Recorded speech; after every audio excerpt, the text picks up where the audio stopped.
The Great Gatsby by F. Scott Fitzgerald. Read by Harry Schiller. Chapter 1. In my younger and more vulnerable years, my father gave me some advice that I've been turning over in my mind ever since. Whenever you feel like criticizing anyone, he told me, just remember that all the people in this world haven't had the advantages that you've had. He didn't say any more, but we've always been unusually communicative in a reserved way, and I understood that he meant a great deal more than that. In consequence, I'm inclined to reserve all judgments, a habit that has opened up many curious natures to me and also made me the victim of not a few veteran bores. The abnormal mind is quick to detect and attach itself to this quality when it appears in a normal person, and so it came about that in college I was unjustly accused of being a politician, because I was privy to the secret griefs of wild, unknown men. Most of the confidences were unsought. Frequently I feigned sleep, preoccupation, or a hostile levity, when I realized by some unmistakable sign that an intimate revelation was quivering on the horizon. For the intimate revelations of young men, or at least the terms in which they express them, are usually plagiaristic and marred by obvious suppressions. Reserving judgments is a matter of infinite hope. I am still a little afraid of missing something if I forget that, as my father snobbishly suggested, and I snobbishly repeat, a sense of the fundamental decencies is parceled out unequally at birth. And after boasting this way of my tolerance, I come to the admission that it has a limit. Conduct may be founded on the hard rock or the wet marshes, but after a certain point, I don't care what it's founded on. When I came back from the East last autumn, I felt that I wanted the world to be in uniform, and at a sort of moral attention forever. I wanted no more riotous excursions with privileged glimpses into the human heart. Only Gatsby, the man who gives his name to this book, was exempt from my reaction. Gatsby, who represented everything for which I have an unaffected scorn. If personality is an unbroken series of successful gestures, then there was something gorgeous about him, some heightened sensitivity to the promises of life, as if he were related to one of those intricate machines that register earthquakes 10,000 miles away. This responsiveness had nothing to do with that flabby impressionability which is dignified under the name of the creative temperament. It was an extraordinary gift for hope, a romantic readiness such as I have never found in any other person, and which it is not likely I shall ever find again. No, Gatsby turned out all right at the end. It is what preyed on Gatsby, what foul dust floated in the wake of his dreams, that temporarily closed out my interest in the abortive sorrows and short-winded elations of men. My family have been prominent, well-to-do people in this Middle Western city for 3 generations. The Carraways are something of a clan, and we have a tradition that we're descended from the Dukes of Buccleuch. But the actual founder of my line was my grandfather's brother, who came here in '51, sent a substitute to the Civil War, and started the wholesale hardware business that my father carries on today. I never saw this great uncle, but I'm supposed to look like him. With special reference to the rather hard-boiled painting that hangs in Father's office, I graduated from New Haven in 1915, just a quarter of a century after my father, and a little later I participated in that delayed Teutonic migration known as the Great War. I enjoyed the counter-raid so thoroughly that I came back restless. Instead of being the warm center of the world, the Middle West now seemed like the ragged edge of the universe, so I decided to go east and learn the bond business. Everybody I knew was in the bond business, so I supposed it could support one more single man. All my aunts and uncles talked it over as if they were choosing a prep school for me and finally said, "Why, yes," with very grave, hesitant faces. Father agreed to finance me for a year, and after various delays I came east, permanently. I thought, in the spring of '22. The practical thing was to find rooms in the city, but it was a warm season and I had just left a country of wide lawns and friendly trees, so when a young man at the office suggested that we take a house together in a commuting town, it sounded like a great idea. We found the house, a weather-beaten cardboard bungalow at $80 a month, but at the last minute the firm ordered him to Washington, and I went out to the country alone. I had a dog, at least I had him for a few days until he ran away, and an old Dodge and a Finnish woman who made my bed and cooked breakfast and muttered Finnish wisdom to herself over the electric stove. It was lonely for a day or so until one morning some man, more recently arrived than I, stopped me on the road. "How do you get to West Egg Village?" he asked, helplessly. I told him, and as I walked on, I was lonely no longer. I was a guide, a pathfinder, an original settler. He had casually conferred on me the freedom of the neighborhood. And so with the sunshine and the great bursts of leaves growing on the trees, just as things grow in fast movies, I had that familiar conviction that life was beginning over again with the summer. There was so much to read, for one thing, and so much fine health to be pulled down out of the young, breath-giving air. I bought a dozen volumes on banking and credit and investment securities, and they stood on my shelf in red and gold like new money from the mint, promising to unfold the shining secrets that only Midas and Morgan and Masoness knew. And I had the high intention of reading many other books besides. I was rather literary in college. One year I wrote a series of very solemn and obvious editorials for the Yale News. And now I was going to bring back all such things into my life and become again that most limited of all specialists, the well-rounded man. That isn't just an epigram. Life is much more successfully looked at from a single window, after all. It was a matter of chance that I should have rented a house in one of the strangest communities in North America. It was on that slender, riotous island which extends itself due east of New York, and where there are, among other natural curiosities, two unusual formations of land. 20 miles from the city, a pair of enormous eggs, identical in contour and separated only by a courtesy bay, jet out into the most domesticated body of salt water in the Western Hemisphere, the great wet barnyard of Long Island Sound. They are not perfect ovals. Like the egg in the Columbus story, they are both crushed flat at the contact end. But their physical resemblance must be a source of perpetual confusion to the gulls that fly overhead. To the wingless, a more arresting phenomenon is their dissimilarity in every particular except shape and size. I lived at West Egg, the less fashionable of the two, though this is a most superficial tag to express the bizarre and not a little sinister contrast between them. My house was at the very tip of the egg, only 50 yards from the Sound, and squeezed between two huge places that rented for $12,000 or $15,000 a season.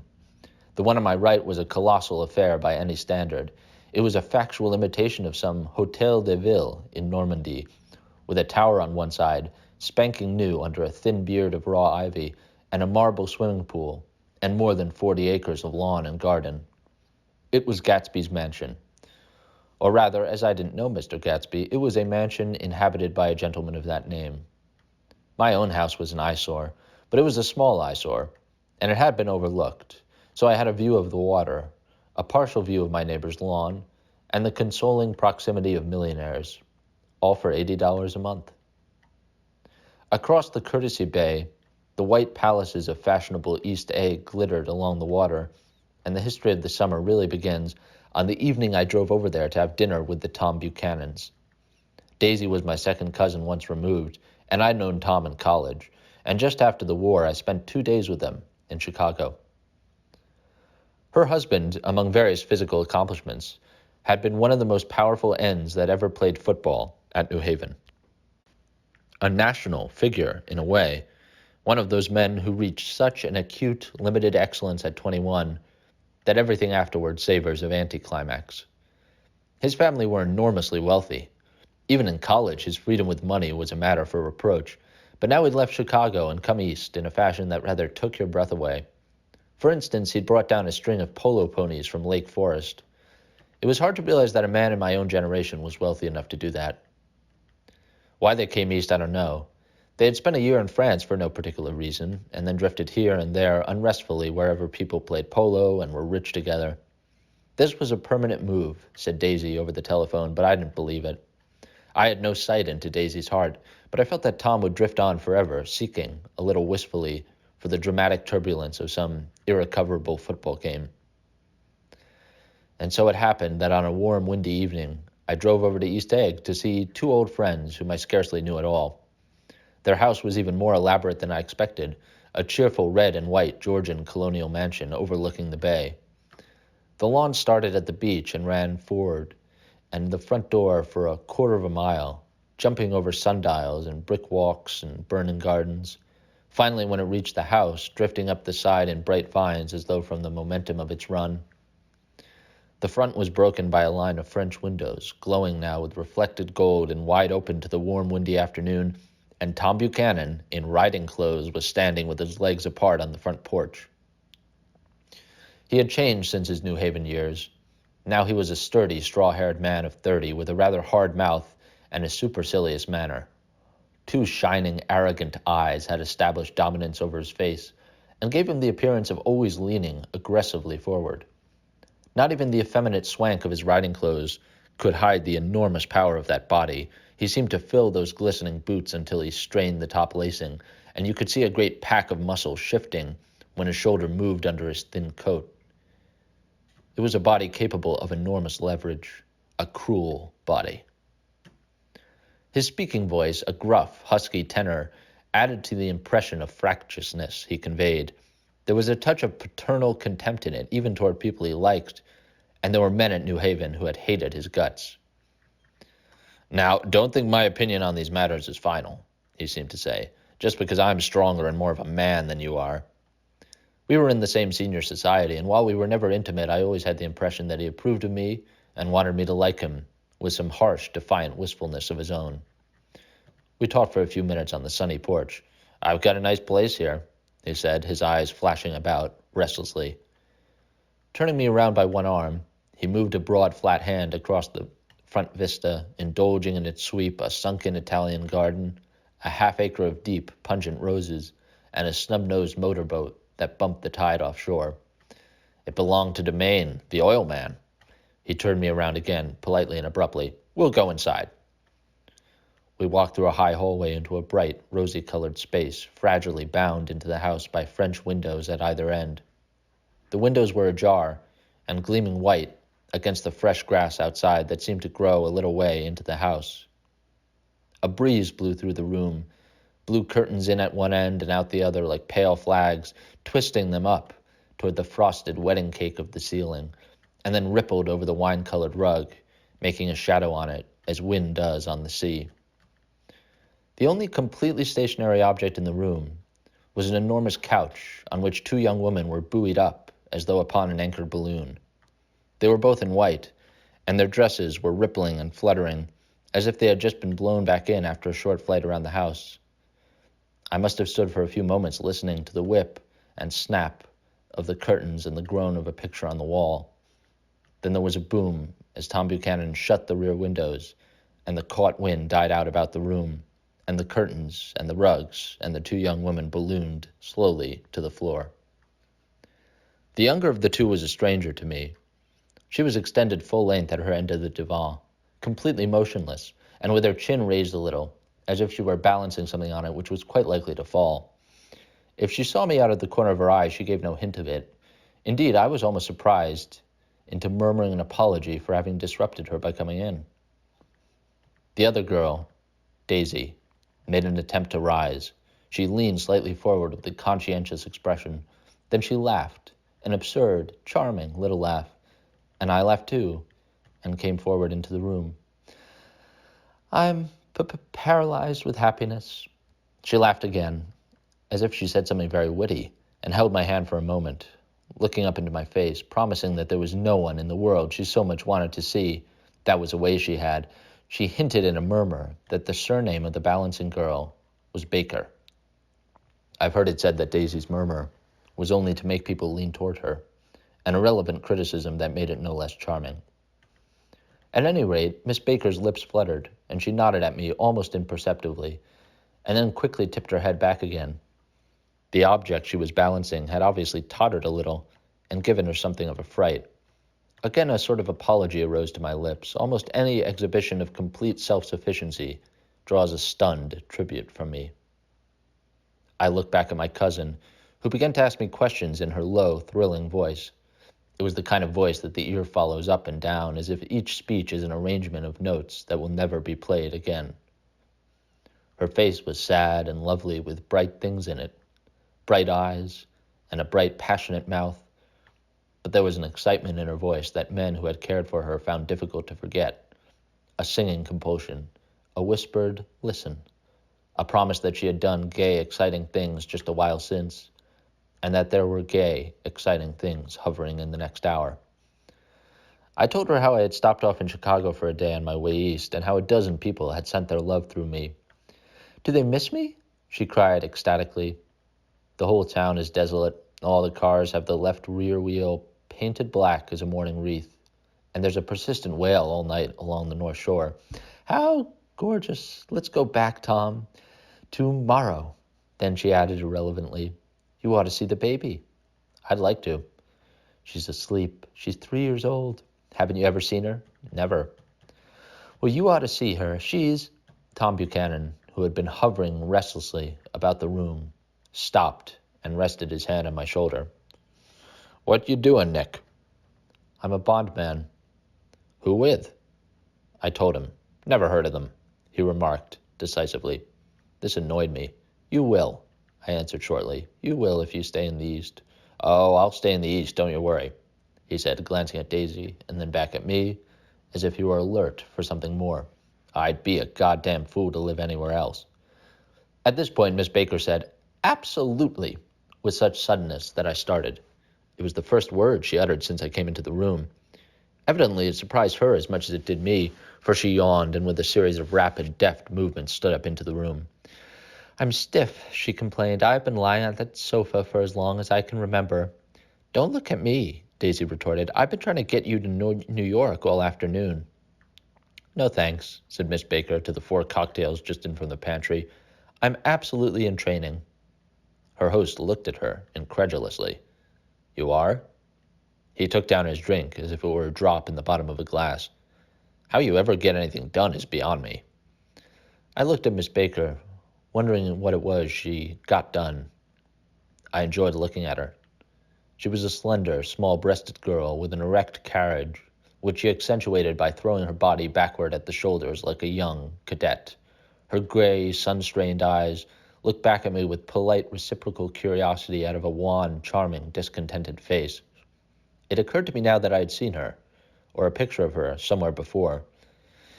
"You live in West Egg," she remarked contemptuously. "I know somebody there." "I don't know a single—" "You must know Gatsby." "Gatsby?" demanded Daisy. "What Gatsby?" Before I could reply that he was my neighbor, dinner was announced. Wedging his tense arm imperatively upon mine, Tom Buchanan compelled me from the room as though he were moving a checker to another square. Slenderly, languidly, their hands set lightly on their lips, the 2 young women preceded us out onto a rosy-colored porch open toward the sunset, where 4 candles flickered on the table in the diminished wind. "Why candles?" objected Daisy, frowning. She snapped them out with her fingers. "In 2 weeks it'll be the longest day in the year." She looked at us all radiantly. "Do you always watch for the longest day of the year and then miss it?" "I always watch for the longest day in the year and then miss it." "We ought to plan something," yawned Miss Baker, sitting down at the table as if she were getting into bed. "All right," said Daisy. "What do we plan?" She turned to me helplessly. "What do people plan?"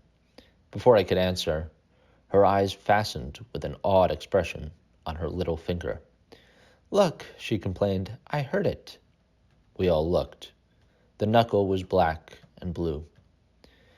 "You did it, Tom," she said accusingly. "I know you didn't mean to, but you did do it. That's what I get for marrying a brute of a man, a great, big, hulking physical specimen of a—" "I hate that word, hulking," objected Tom crossly, "even in kidding." "Hulking," insisted Daisy. Sometimes she and Miss Baker talked at once, unobtrusively and with a bantering inconsequence that was never quite chatter, that was as cool as their white dresses and their impersonal eyes in the absence of all desire. They were here, and they accepted Tom and me, making only a polite, pleasant effort to entertain or to be entertained. They knew that presently dinner would be over, and a little later the evening too would be over, and casually put away. It was sharply different from the West, where an evening was hurried from phase to phase toward its close in a continually disappointed anticipation, or else in sheer nervous dread of the moment itself. "You make me feel uncivilized, Daisy," I confessed on my second glass of corky but rather impressive claret. Can't you talk about crops or something? I meant nothing in particular by this remark, but it was taken up in an unexpected way. Civilization's going to pieces, broke out Tom violently. I've gotten to be a terrible pessimist about things. Have you read The Rise of the Colored Empires by this man, Godard? Why, no, I answered, rather surprised by his tone. Well, it's a fine book, and everybody ought to read it. The idea is, if we don't look out, the white race will be utterly submerged. It's all scientific stuff. It's been proved. Tom's getting very profound, said Daisy with an expression of unthoughtful sadness. He reads deep books with long words in them. What was that word Well, these books are all scientific, insisted Tom, glancing at her impatiently. This fella has worked out the whole thing. It's up to us, who are the dominant race, to watch out, or these other races will have control of things. We've got to beat them down, whispered Daisy, winking ferociously toward the servant's son. You ought to live in California, began Miss Baker, but Tom interrupted her by shifting heavily in his chair. The idea is that we're Nordics. I am, and you are, and after an infinitesimal hesitation, he included Daisy with a slight nod, and she winked at me again. And we've produced all the things that go to make civilization. Oh, science and art and all that. Do you see? There was something pathetic in his concentration, as if his complacency, more acute than of old, was not enough to him anymore. When, almost immediately, the telephone rang inside, and the butler left the porch, Daisy seized upon the momentary interruption and leaned toward me. I'll tell you a family secret, she whispered enthusiastically. It's about the butler's nose. Do you want to hear about the butler's nose? That's why I came over tonight. Well, he wasn't always a butler. He used to be the silver polisher for some people in New York that had a silver service for 200 people. He had to polish it from morning till night, until finally it began to affect his nose. Things went from bad to worse, suggested Miss Baker. Yes, things went from bad to worse, until finally he had to give up his position. For a moment, the last sunshine fell with romantic affection upon her glowing face. Her voice compelled me forward breathlessly as I listened. Then the glow faded, each light deserting her with lingering regret, like children leaving a pleasant street at dusk. The butler came back and murmured something close to Tom's ear, whereupon Tom frowned, pushed back his chair, and without a word, went inside. As if his absence quickened something within her, Daisy leaned forward again, her voice glowing and singing. I love to see you at my table, Nick. You remind me of a rose, an absolute rose, doesn't he? She turned to Miss Baker for confirmation. An absolute rose? This was untrue. I am not even faintly like a rose. She was only extemporizing, but a stirring warmth flowed from her, as if her heart was trying to come out to you, concealed in one of those breathless, thrilling words. Then suddenly she threw a napkin on the table and excused herself and went into the house. Miss Baker and I exchanged a short glance consciously devoid of meaning. I was about to speak when she sat up alertly and said, "Shh," in a warming voice. A subdued, impassioned murmur was audible in the room beyond, and Miss Baker leaned forward unashamed, trying to hear. The murmur trembled on the verge of coherence, sank down, mounted excitedly, and then ceased altogether. This Mr. Gatsby you spoke of is my neighbor, I said. Don't talk. I want to hear what happens. Is something happening? I inquired innocently. You mean to say you don't know? Said Miss Baker, honestly surprised. I thought everybody knew. I don't. Why, she said hesitantly, Tom's got some woman in New York. Got some woman, I repeated blankly. Miss Baker nodded. She might have the decency not to telephone him at dinner time, don't you think? Almost before I had grasped her meaning, there was the flutter of a dress and the crunch of leather boots, and Tom and Daisy were back at the table. It couldn't be helped, cried Daisy with tense gaiety. She sat down, glanced searchingly at Miss Baker, and then at me, and continued. I looked outdoors for a minute, and it's very romantic outdoors. There's a bird on the lawn. that I think must be a nightingale. Come over on the Cunard or White Star line. He's singing away, her voice sang. It's romantic, isn't it, Tom? Very romantic, he said, and then miserably to me, if it's light enough after dinner, I want to take you down to the stables. The telephone rang inside, startlingly, and as Daisy shook her head decisively at Tom, the subject of the stables, in fact all subjects, vanished into air. Among the broken fragments of the last 5 minutes at table, I remember the candles being lit, again, pointlessly, and I was conscious of wanting to look squarely at everyone and yet to avoid all eyes. I couldn't guess what Daisy and Tom were thinking, but I doubt if even Miss Baker, who seemed to have mastered a certain hearty skepticism, was able utterly to put this fifth guess, shrill, metallic urgency out of mind. To a certain temperament, the situation might have seemed intriguing. My own instinct was to telephone immediately for the police. The horses, needless to say, were not mentioned again. Tom and Miss Baker, with several feet of twilight between them, strolled back into the library as if to a vigil beside a perfectly tangible body, while, trying to look pleasantly interested and a little deaf, I followed Daisy around a chain of connecting verandas to the porch in front. In its deep gloom, we sat down, side by side on a wicker settee. Daisy took her face in her hands as if feeling its lovely shape, and her eyes moved gradually out into the velvet dusk.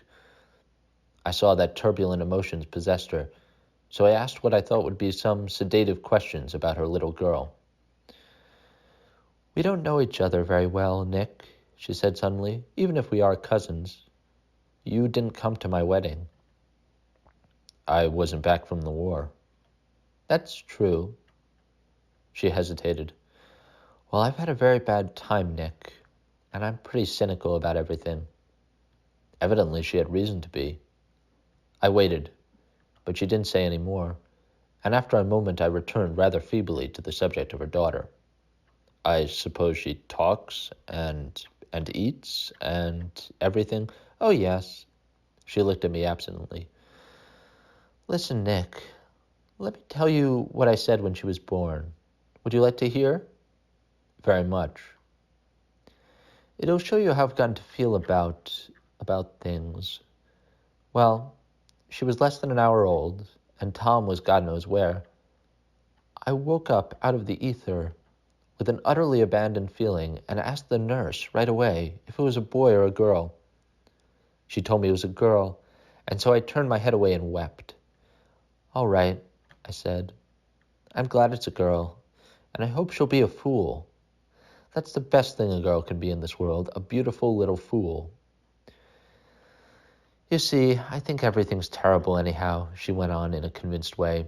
Everybody thinks so, the most advanced people. And I know, I've been everywhere and seen everything and done everything. Her eyes flashed around her in a defiant way, rather like Tom's, and she laughed with thrilling scorn. Sophisticated. God, I'm sophisticated. The instant her voice broke off, ceasing to compel my attention, my belief, I felt the basic insincerity of what she had said. It made me uneasy, as though the whole evening had been a trick of some sort to exact a contributory emotion from me.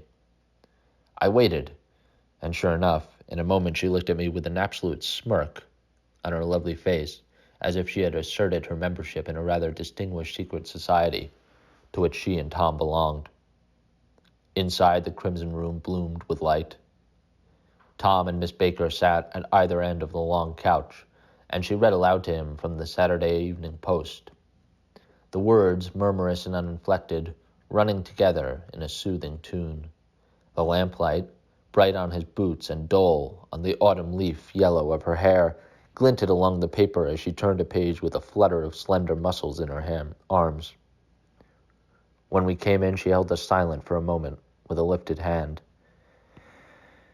To be continued, she said, tossing the magazine on the table, in our very next issue. Her body asserted itself with a restless movement of her knee, and she stood up. 10 o'clock, she remarked, apparently finding the time on the ceiling. Time for this good girl to go to bed. Jordan's going to play in the tournament tomorrow, explained Daisy. Over at Westchester. Oh, you're Jordan Baker. I knew now why her face was familiar. Its pleasing, contemptuous expression had looked out at me from many rotogravure pictures of the sporting life at Asheville and Hot Springs and Palm Beach. I had heard some story of her, too. A critical, unpleasant story, but what it was I had forgotten long ago. "Good night," she said softly. "Wake me at 8, won't you?" "If you'll get up." "I will. Good night, Mr. Carroway. See you anon." "Of course you will," confirmed Daisy. "In fact, I think I'll arrange a marriage. Come over often, Nick, and I'll sort of, fling you together. You know, lock you up accidentally in linen closets and push you out to sea in a boat and all that sort of thing." "Good night," called Miss Baker from the stairs. "I haven't heard a word." "She's a nice girl," said Tom after a moment. "They oughtn't to let her run around the country this way." "Who oughtn't to?" inquired Daisy coldly. "Her family." "Her family is one aunt, about 1,000 years old. Besides, Nick's going to look after her, aren't you, Nick? She's going to spend lots of weekends out here this summer. I think the home influence will be very good for her." Daisy and Tom looked at each other for a moment in silence. "Is she from New York?" I asked quickly. "From Louisville. Our white girlhood was passed together there. Our beautiful white—" "Did you give Nick a little heart-to-heart talk on the veranda?" demanded Tom suddenly. "Did I?" She looked at me. "I can't seem to remember, but I think we talked about the Nordic race." "Yes, I'm sure we did. It sort of crept up on us, and first thing you know—" "Don't believe everything you hear, Nick," he advised me. I said lightly that I had heard nothing at all, and a few minutes later I got up to go home. They came to the door with me and stood side by side in a cheerful square of light.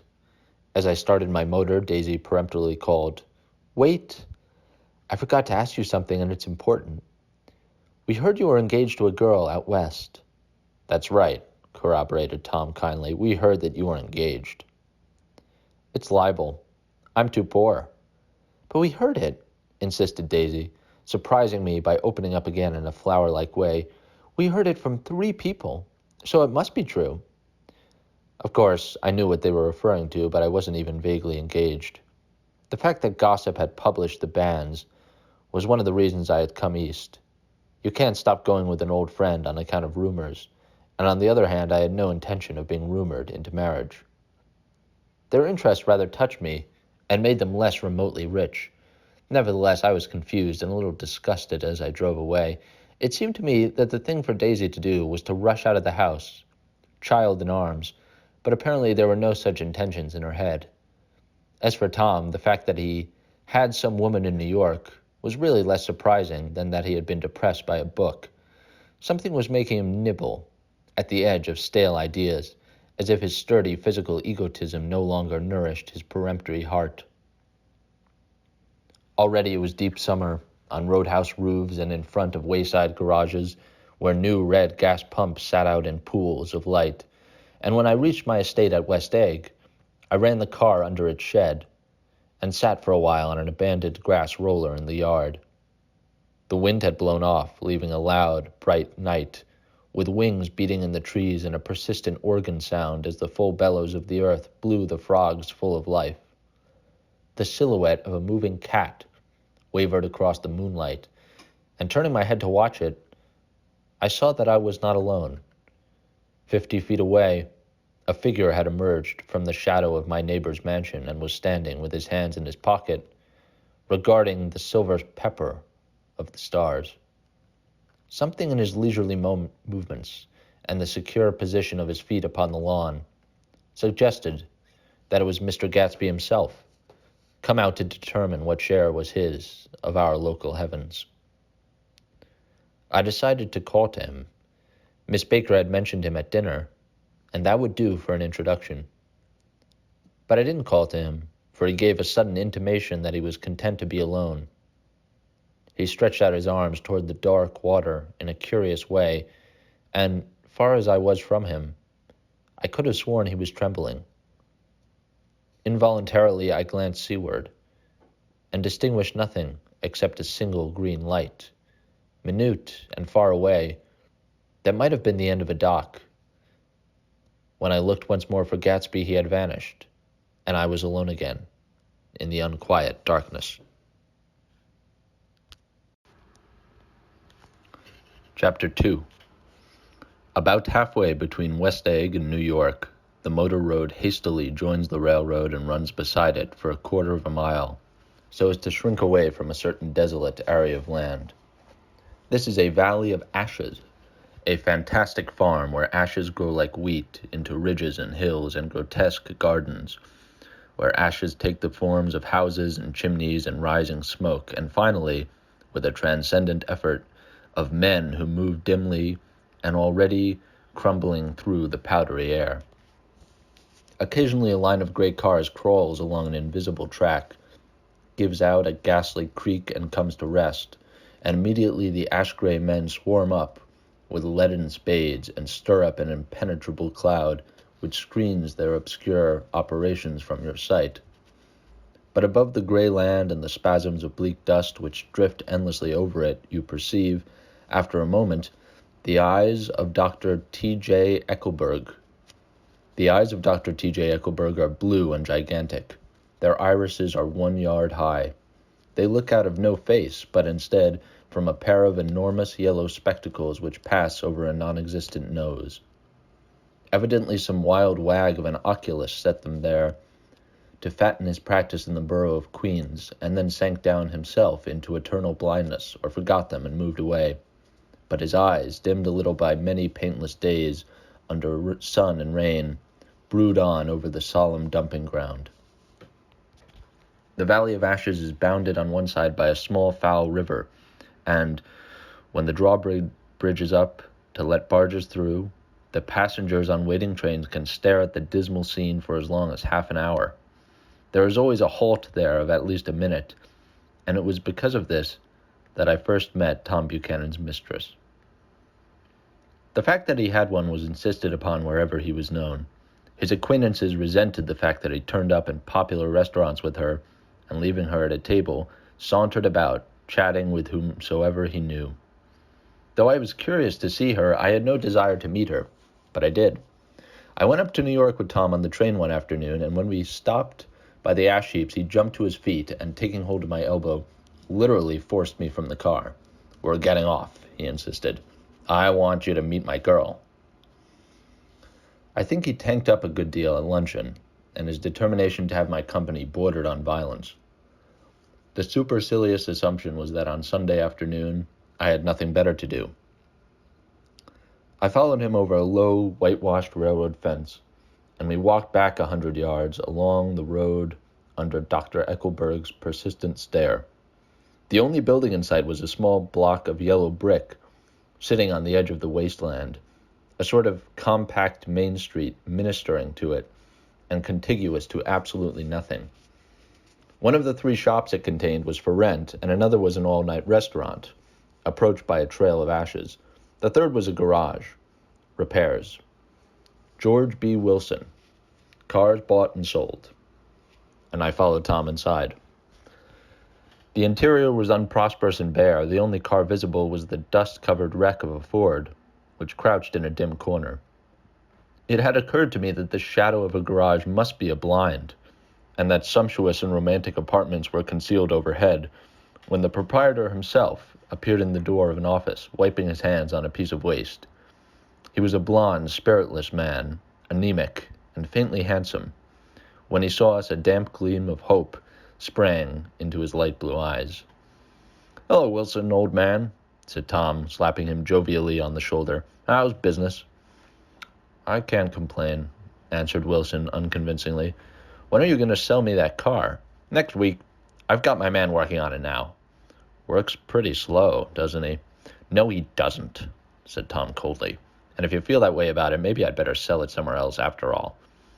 "I don't mean that," explained Wilson quickly. "I just meant, His voice faded off, and Tom glanced impatiently around the garage.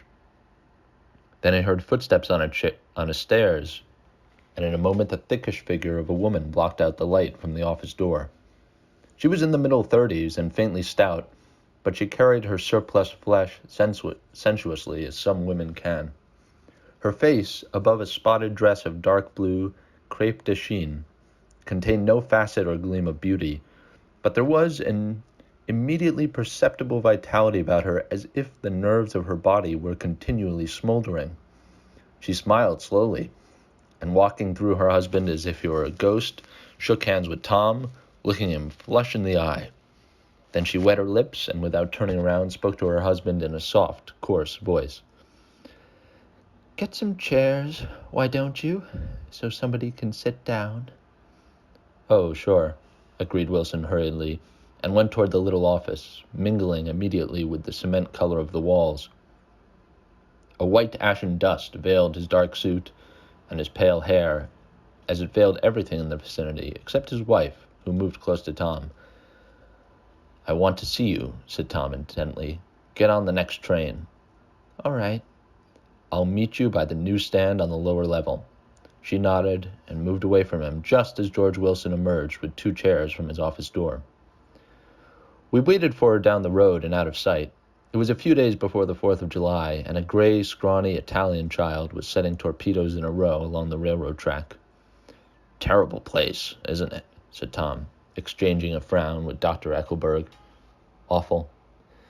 "It does her good to get away." "Doesn't her husband object?" "Wilson? He thinks she goes to see her sister in New York. He's so dumb he doesn't know he's alive." So Tom Buchanan and his girl and I went up together to New York.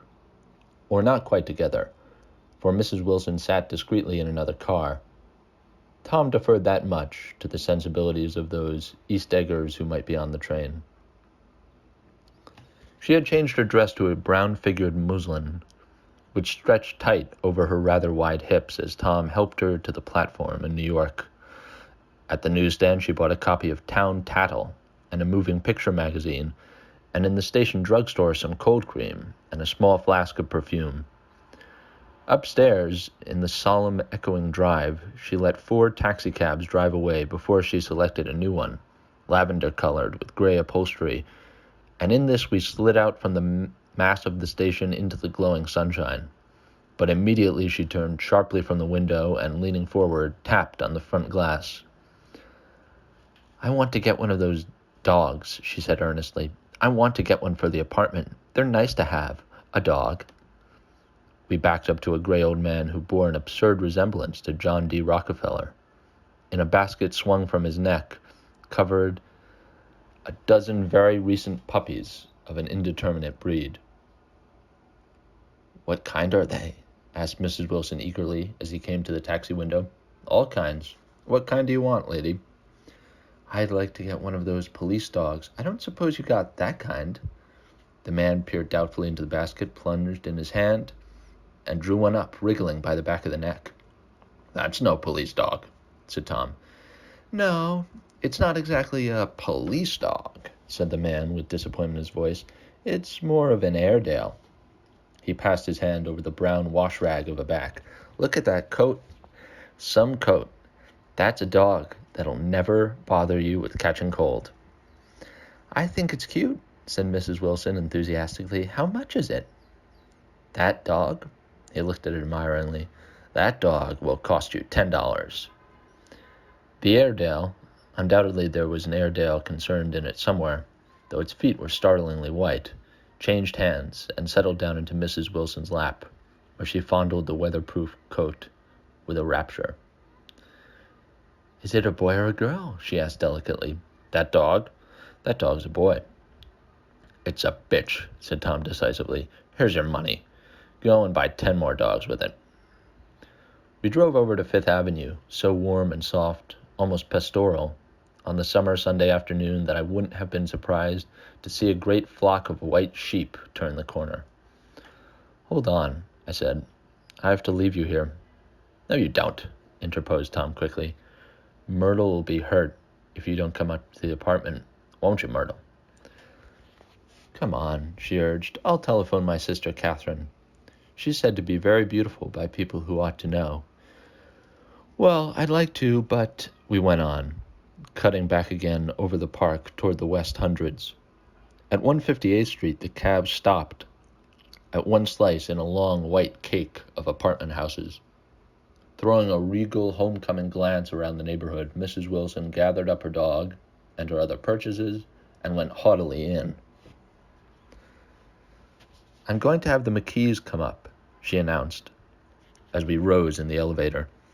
"And of course, I got to call up my sister, too." The apartment was on the top floor. A small living room, a small dining room, a small bedroom, and a bath. The living room was crowded to the doors with a set of tapestried furniture entirely too large for it, so that to move about was to stumble continually over scenes of ladies swinging in the gardens of Versailles. The only picture was an over-enlarged photograph, apparently a hen, sitting on a blurred rock. Looked at from a distance, however, the hen resolved itself into a bonnet, and the countenance of a stout old lady beamed down into the room. Several old copies of Town Tattle lay on the table together with a copy of Simon Called Peter and some of the small scandal magazines of Broadway. Mrs. Wilson was first concerned with the dog. A reluctant elevator boy went for a box full of straw and some milk, to which he added on his own initiative a tin of large hard dog biscuits, one of which decomposed apathetically in the saucer of milk all afternoon. Meanwhile, Tom brought out a bottle of whiskey from a locked bureau door. I have been drunk just twice in my life, and the second time was that afternoon, so everything that happened has a dim, hazy cast over it, although until after 8 o'clock, the apartment was full of cheerful sun. Sitting on Tom's lap, Mrs. Wilson called up several people on the telephone. Then there were no cigarettes, and I went out to buy some at the drugstore on the corner. When I came back, they had disappeared, so I sat down discreetly in the living room and read a chapter of Simon Called Peter.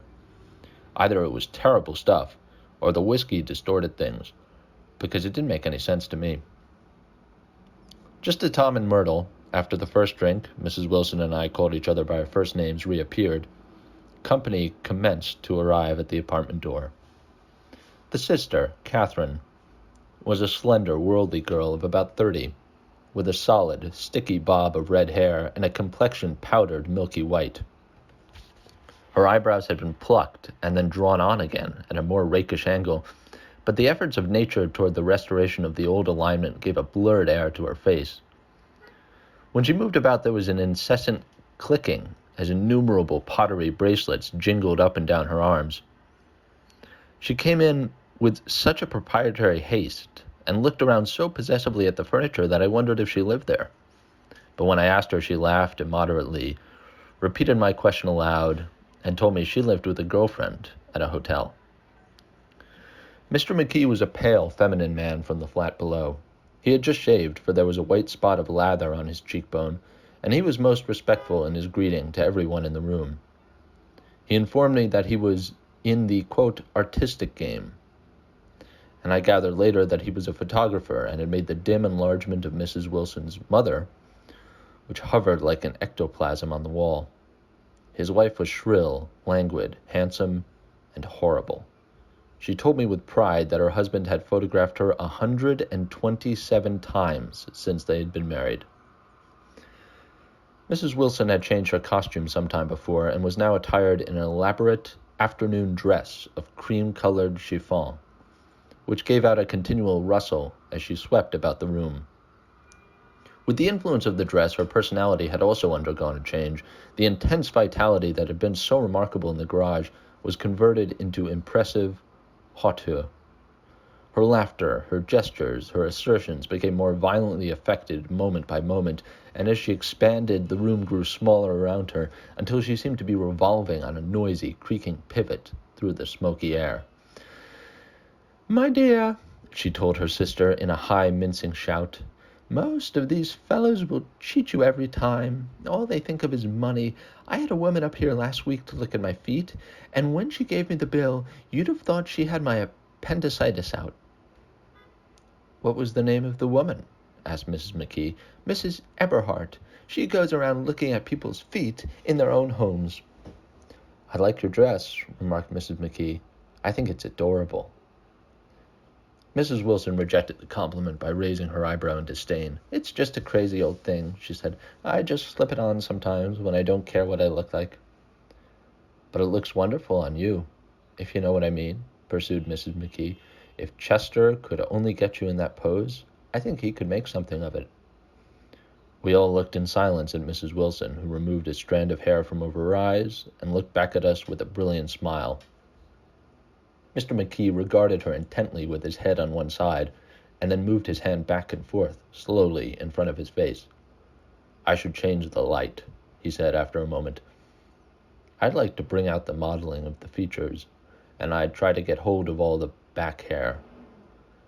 "I wouldn't think of changing the light," cried Mrs. McKee. "I think it's—" Her husband said, "Shh," and we all looked at the subject again, whereupon Tom Buchanan yawned audibly and got to his feet. "You McKees have something to drink," he said. "Get some more ice and mineral water, Myrtle, before everybody goes to sleep." "I told that boy about the ice." Myrtle raised her eyebrows in despair at the shiftlessness of the lower orders. "These people, you have to keep after them all the time." She looked at me and laughed pointlessly. Then she flounced over to the dog, kissed it with ecstasy, and swept into the kitchen, implying that a dozen chefs awaited her orders there. "I've done some nice things out on Long Island," asserted Mr. McKee. Tom looked at him blankly. "Two of them we have framed downstairs." "Two what?" demanded Tom. "Two studies. One of them I call Montauk Point, the Goals, and the other I call Montauk Point, the Sea." The sister Catherine sat down beside me on the couch. "Do you live down on Long Island, too?" she inquired. "I live at West Egg." "Really? I was down there at a party about a month ago at a man named Gatsby's. Do you know him?" "I live next door to him." "Well, they say he's a nephew or a cousin of Kaiser Wilhelm's. That's where all his money comes from." "Really?" She nodded. "I'm scared of him. I'd hate to have him get anything on me." This absorbing information about my neighbor was interrupted by Mrs. McKee's pointing suddenly at Catherine. "Chester, I think you could do something with her," she broke out, but Mr. McKee only nodded in a bored way and turned his attention to Tom. "I'd like to do more work on Long Island if I could get the entry. All I ask is they should give me a start." "Ask Myrtle," said Tom, breaking into a short stout of laughter as Mrs. Wilson entered with a tray. "She'll give you a letter of introduction, won't you, Myrtle?" "Do what?" she asked, startled. "You'll give Mr. McKee a letter of introduction to your husband, and so he can do some studies of him." His lips moved silently for a moment as he invented George B. Wilson at the gasoline pump, or something like that. Catherine leaned close to me and whispered in my ear, "Neither of them can stand the person they're married to." "Can't they?" "Can't stand them." She looked at Myrtle and then at Tom. "What I say is, why go on living with them if they can't stand them? If I was them, I'd get a divorce and get married to each other right away." "Doesn't she like Wilson either?" The answer to this was unexpected. It came from Myrtle, who had overheard the question, and it was violent and obscene. "You see," cried Catherine triumphantly. She lowered her voice again. "It's really his wife that's keeping them apart. She's a Catholic, and they don't believe in divorce." Daisy was not a Catholic, and I was a little shocked at the elaborateness of the lie. "When they do get married," continued Catherine, "they're going west to live for a while until it blows over." "It'd be more discreet to go to Europe." "Oh, do you like Europe?" she exclaimed surprisingly. "I just got back from Monte Carlo." "Really?" "Just last year. I went over there with another girl." "Stay long?" "No, we just went to Monte Carlo and back. We went by way of Marseille. We had over $1,200 when we started, but we got gypped out of it all in 2 days in the private rooms. We had an awful time getting back, I can tell you. God, how I hated that town." The late afternoon sky bloomed in the window for a moment like the blue honey of the Mediterranean. Then the shrill voice of Mrs. McKee called me back into the room. "I almost made a mistake, too," she declared vigorously. "I almost married a little kike who'd been after me for years. I knew he was below me, Everybody kept saying to me, "Lucille, that man's way below you." But if I hadn't met Chester, he'd have got me, sure. "Yes, but listen," said Myrtle Wilson, nodding her head up and down. "At least you didn't marry him." "I know I didn't." "Well, I married him," said Myrtle ambiguously, "and that's the difference between your case and mine." "Why did you, Myrtle?" demanded Catherine. "Nobody forced you to." Myrtle considered. "I married him because I thought he was a gentleman," she said finally. "I thought he knew something about breeding, but he wasn't fit to lick my shoe." "You were crazy about him for a while," said Catherine. "Crazy about him?" cried Myrtle incredulously. "Who said I was crazy about him? I never was any more crazy about him than I was about that man there." She pointed suddenly at me, and everyone looked at me accusingly. I tried to show by my expression that I had played no part in her past. The only crazy I was when I married him. I knew right away I made a mistake. He borrowed somebody's best suit to get married in and never even told me about it. And the man came after it one day when he was about. "Oh, is that your suit?" I said. "This is the first I ever heard about it," but I gave it to him. And then I lay down and cried to beat the band all afternoon. "She really ought to get away from him," resumed Catherine to me. "They've been living over that garage for 11 years, and Tom's the first sweetie she ever had." The bottle of whiskey, a second one, was now in constant demand by all present, excepting Catherine, who felt just as good on nothing at all. Tom rang for the janitor and sent him for some celebrated sandwiches, which were a complete supper in themselves. I wanted to get out and walk southward toward the park through the soft twilight, but each time I tried to go, I became entangled in some wild, strident argument which pulled me back, as if with ropes, into my chair. Yet high over the city, our line of yellow windows must have contributed their share of human secrecy to the casual watcher in the darkening streets, and I was him too, looking up and wondering. I was within and without, simultaneously enchanted and repelled by the inexhaustible variety of life. Myrtle pulled her chair close to mine, and suddenly her warm breath poured over me the story of her first meeting with Tom. "It was on the two little seats facing each other, that are always the last ones left on the train. I was going up to New York to see my sister and spend the night. He had on a dress suit and patent leather shoes, and I couldn't keep my eyes off him, but every time he looked at me, I had to pretend to be looking at the advertisement over his head. When we came into the station, he was next to me, and his white shirt front pressed against my arm, and so I told him I'd have to call a policeman, but he knew I lied. I was so excited that when I got into a taxi with him, I didn't hardly know I wasn't getting into a subway train. All I kept thinking about over and over was, you can't live forever. You can't live forever." She turned to Mrs. McKee, and the room rang full of her artificial laughter. "My dear," she cried, "I'm going to give you this dress as soon as I'm through with it. I've got to get another one tomorrow. I'm going to make a list of all the things I've got to get. A massage and a wave and a collar for the dog, and one of those cute little ashtrays where you touch a spring, and a wreath with a black silk bow for Mother's grave that'll last all summer.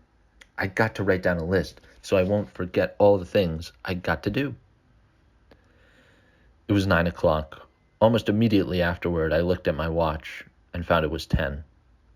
Mr. McKee was asleep on a chair with his fists clenched in his lap like a photograph of a man of action. Taking out my handkerchief, I wiped from his cheek the remains of the spot of dried lather that had worried me all the afternoon. The little dog was sitting on the table, looking with blind eyes through the smoke, and from time to time groaning faintly. People disappeared, reappeared, made plans to go somewhere, and then lost each other, searched for each other, found each other a few feet away. Sometime toward midnight, Tom Buchanan and Mrs. Wilson stood face to face, discussing, in impassioned voices, whether Mrs. Wilson had any right to mention Daisy's name. "Daisy, Daisy, Daisy," shouted Mrs. Wilson. "I'll say it whenever I want to. Daisy, Making a short, deft movement, Tom Buchanan broke her nose with his open hand. Then there were bloody towels upon the bathroom floor, and women's voices scolding, and high over the confusion, a long, broken wail of pain. Mr. McKee awoke from his doze and stared in a gaze toward the door. When he had gone halfway, he turned around and stared at the scene, his wife and Catherine scolding and consoling as they stumbled here and there among the crowded furniture with articles of aid, and the despairing figure on the couch bleating fluently and trying to spread a copy of Town Tattle over the tapestry scenes of Versailles. Then Mr. McKee turned and continued on out the door. Taking my hat from the chandelier, I followed. "Come to lunch some day?" he suggested as we groaned down in the elevator. "Where?" "Anywhere." "Keep your hands off the lever," snapped the elevator boy. "I beg your pardon," said Mr. McKee with dignity. "I didn't know I was touching it." "All right," I agreed. "I'll be glad to." I was standing beside his bed, and he was sitting up between the sheets, clad in his underwear with a great portfolio in his hands. Beauty and the Beast, Loneliness, Old Grocery House, Brooklyn Bridge. Then I was lying, half asleep, in the cold lower level of the Pennsylvania station, staring at the Morning Tribune and waiting for the 4 o'clock train.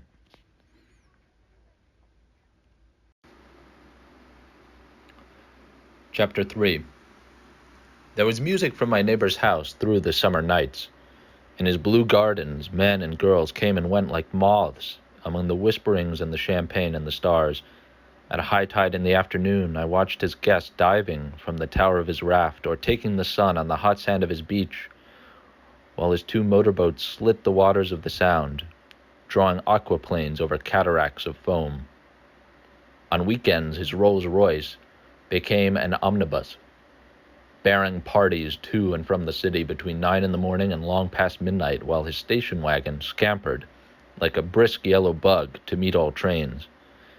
And on Mondays, 8 servants, including an extra gardener, toiled all day with mops and scrubbing brushes and hammers and garden shears, repairing the ravages of the night before. Every Friday, 5 crates of oranges and lemons arrived from a fruiterer in New York. Every Monday, these same oranges and lemons left his back door in a pyramid of pulpless halves. There was a machine in the kitchen which could extract the juice of 200 oranges in half an hour, if a little button was pressed 200 times by a butler's thumb. At least once a fortnight, a corps of caterers came down with several hundred feet of canvas and enough colored lights to make a Christmas tree of Gatsby's enormous garden. On buffet tables garnished with glistening hors d'oeuvre, spiced baked hams crowded against salads of harlequin designs, and pastry pigs and turkeys bewitched to a dark gold. In the main hall, a bar with a real brass rail was set up, and stocked with gins and liquors and with cordials so long forgotten that most of his female guests were too young to know one from another. By 7 o'clock, the orchestra has arrived. No thin 5-piece affair, but a whole pitful of oboes and trombones and saxophones and viols and cornets and piccolos and low and high drums. The last swimmers have come in from the beach now and are dressing upstairs. The cars from New York are parked 5 deep in the drive, and already the halls and salons and verandas are gaudy with primary colors, and hair shorn in strange new ways, and shawls, beyond the dreams of Castile. The bar is in full swing, and floating rounds of cocktails permeate the garden outside, until the air is alive with chatter and laughter, and casual innuendo, and introductions forgotten on the spot, and enthusiastic meetings between women who never knew each other's names. The lights grow brighter as the earth lurches away from the sun, and now the orchestra is playing yellow cocktail music, and the opera of voices pitches a key higher. Laughter is easier minute by minute, spilled with prodigality, tipped out at a cheerful word. The groups change more swiftly, swell with new arrivals, dissolve and form in the same breath. Already there are wanderers, confident girls who weave here and there among the stouter and more stable, become for a sharp, joyous moment the center of a group, and then, excited with triumph, glide on through the sea change of faces and voices and color under the constantly changing light. Suddenly one of the gypsies in trembling opal seizes a cocktail out of the air, dumps it down for courage, and moving her hands like Frisco, dances out alone on the canvas platform. A momentary hush. The orchestra leader varies his rhythm obligingly for her, and there is a burst of chatter as the erroneous news goes around that she is Gilda Gray's understudy from The Follies. The party has begun. I believe that on the first night I went to Gatsby's house, I was one of the few guests who had actually been invited. People were not invited. They went there. They got into automobiles which bore them out to Long Island, and somehow they ended up at Gatsby's door. Once there, they were introduced by somebody who knew Gatsby, and after that they conducted themselves according to the rules of behavior associated with amusement parks. Sometimes they came and went without having met Gatsby at all. Came for the party with a simplicity of heart that was its own ticket of admission.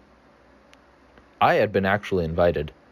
A chauffeur in a uniform of robin's egg blue crossed my lawn early that Saturday morning with a surprisingly formal note from his employer.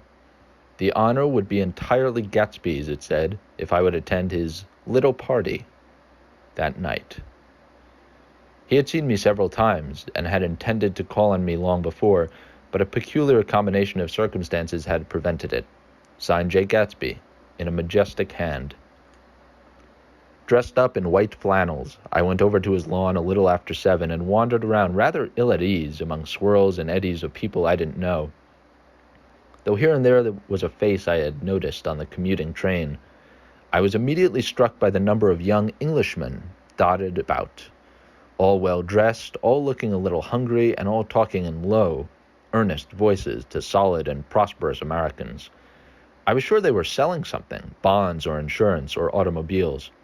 They were at least agonizingly aware of the easy money in the vicinity and convinced that it was theirs for a few words in the right key.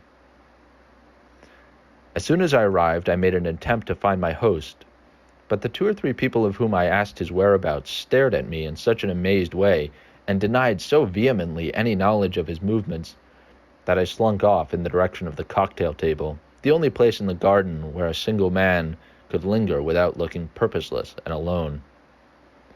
I was on my way to get roaring drunk from sheer embarrassment when Jordan Baker came out of the house and stood at the head of the marble steps, leaning a little backward and looking with contemptuous interest down into the garden.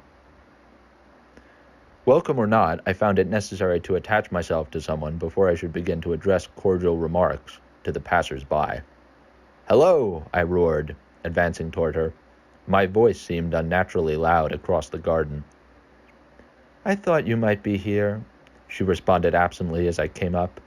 "I remembered you lived next door to—" She held my hand impersonally as a promise that she'd take care of me in a minute, and gave ear to 2 girls in twin yellow dresses who'd stopped at the foot of the steps. "Hello," they cried together. "Sorry you didn't win." That was for the golf tournament.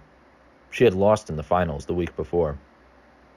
"You don't know who we are," said one of the girls in yellow, "but we met you here about a month ago." "You've dyed your hair since then," remarked Jordan, and I started. But the girls had moved casually on, and her remark was addressed to the premature moon, produced like the supper, no doubt, out of a caterer's basket. With Jordan's slender golden arm resting in mine, we descended the steps and sauntered about the garden. A tray of cocktails floated at us through the twilight, and we sat down at a table with the 2 girls in yellow and 3 men, each one introduced to us as Mr. Mumble. "Do you come to these parties often?" inquired Jordan of the girl beside her. "The last one was the one I met you at," answered the girl in an alert, confident voice. She turned to her companion. "Wasn't it for you, Lucille?" It was for Lucille, too. "I like to come," Lucille said. "I never care what I do, so I always have a good time. When I was here last, I tore my gown on a chair, and he asked me my name and address. Inside of a week, I got a package from Croyer's with a new evening gown in it." "Did you keep it?" asked Jordan. "Sure I did. I was going to wear it tonight, but it was too big in the bust and had to be altered. It was gas blue with lavender beads, $265. "There's something funny about a fellow that'll do a thing like that," said the other girl eagerly. "He doesn't want any trouble with anybody." "Who doesn't?" I inquired. "Gatsby. Somebody told me—" The 2 girls and Jordan leaned together confidentially. "Somebody told me they thought he killed a man once. A thrill passed over all of us. The three Mr. Mumbles bent forward and listened eagerly. I don't think it's so much that, argued Lucille skeptically. It's more that he was a German spy during the war. One of the men nodded in confirmation. I heard that from a man who knew all about him, grew up with him in Germany, he assured us positively. Oh no, said the first girl, it couldn't be that, because he was in the American army during the war. As our credulity switched back to her, and she leaned forward with enthusiasm. You look at him sometimes when he thinks nobody's looking at him. I'll bet he killed a man. She narrowed her eyes and shivered. Lucille shivered. We all turned and looked around for Gatsby. It was testimony to the romantic speculation he inspired that there were whispers about him from those who found little that it was necessary to whisper about in this world. The first supper, there would be another one after midnight, was now being served, and Jordan invited me to join her own party, who were spread around a table on the other side of the garden. There were 3 married couples and Jordan's escort, a persistent undergraduate given to violent innuendo, and obviously under the impression that sooner or later Jordan was going to yield him up her person to a greater or lesser degree.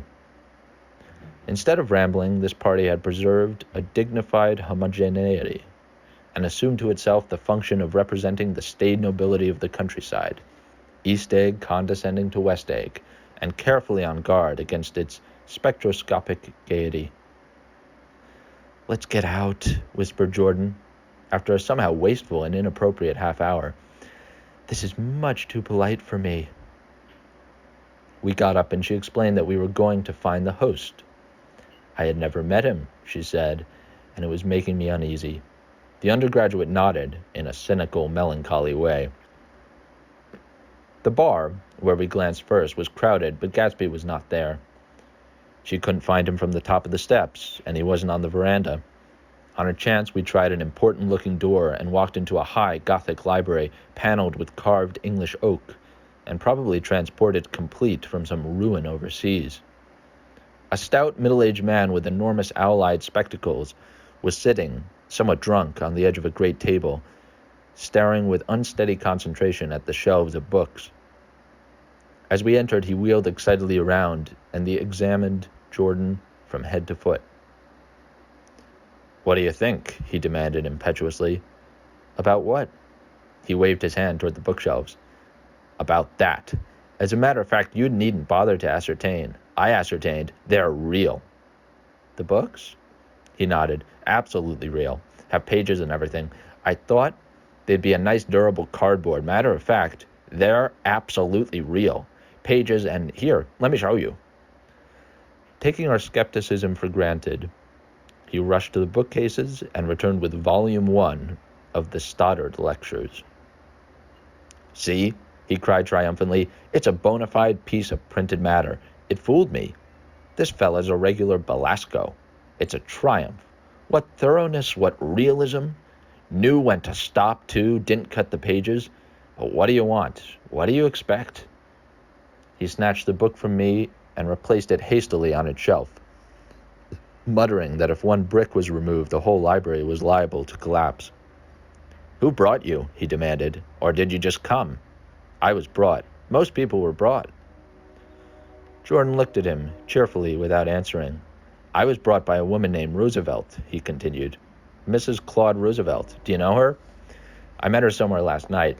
I've been drunk for about a week now, and I thought it might sober me up to sit in the library. Has it? A little bit, I think. I can't tell yet. I've only been here an hour. Did I tell you about the books? They're real. You told us. We shook hands with him gravely and went back outdoors. There was dancing now on the canvas in the garden, old men pushing young girls backward in eternal graceless circles, superior couples holding each other tortuously, fashionably, and keeping in the corners, and a great number of single girls dancing individualistically or relieving the orchestra for a moment of the burden of the banjo or the traps. By midnight, the hilarity had increased. A celebrated tenor had sung in Italian, and a notorious contralto had sung in jazz, and between the numbers people were doing stunts all over the garden, while happy, vacuous bursts of laughter rose toward the summer sky. A pair of stage twins, who turned out to be the girls in yellow, did a baby act in costume, and champagne was served in glasses bigger than finger bowls. The moon had risen higher, and floating in the Sound was a triangle of silver scales, trembling a little to the stiff, tinny drip of the banjos on the lawn. I was still with Jordan Baker. We were sitting at a table with a man of about my age and a rowdy little girl, who gave way upon the slightest provocation to uncontrollable laughter.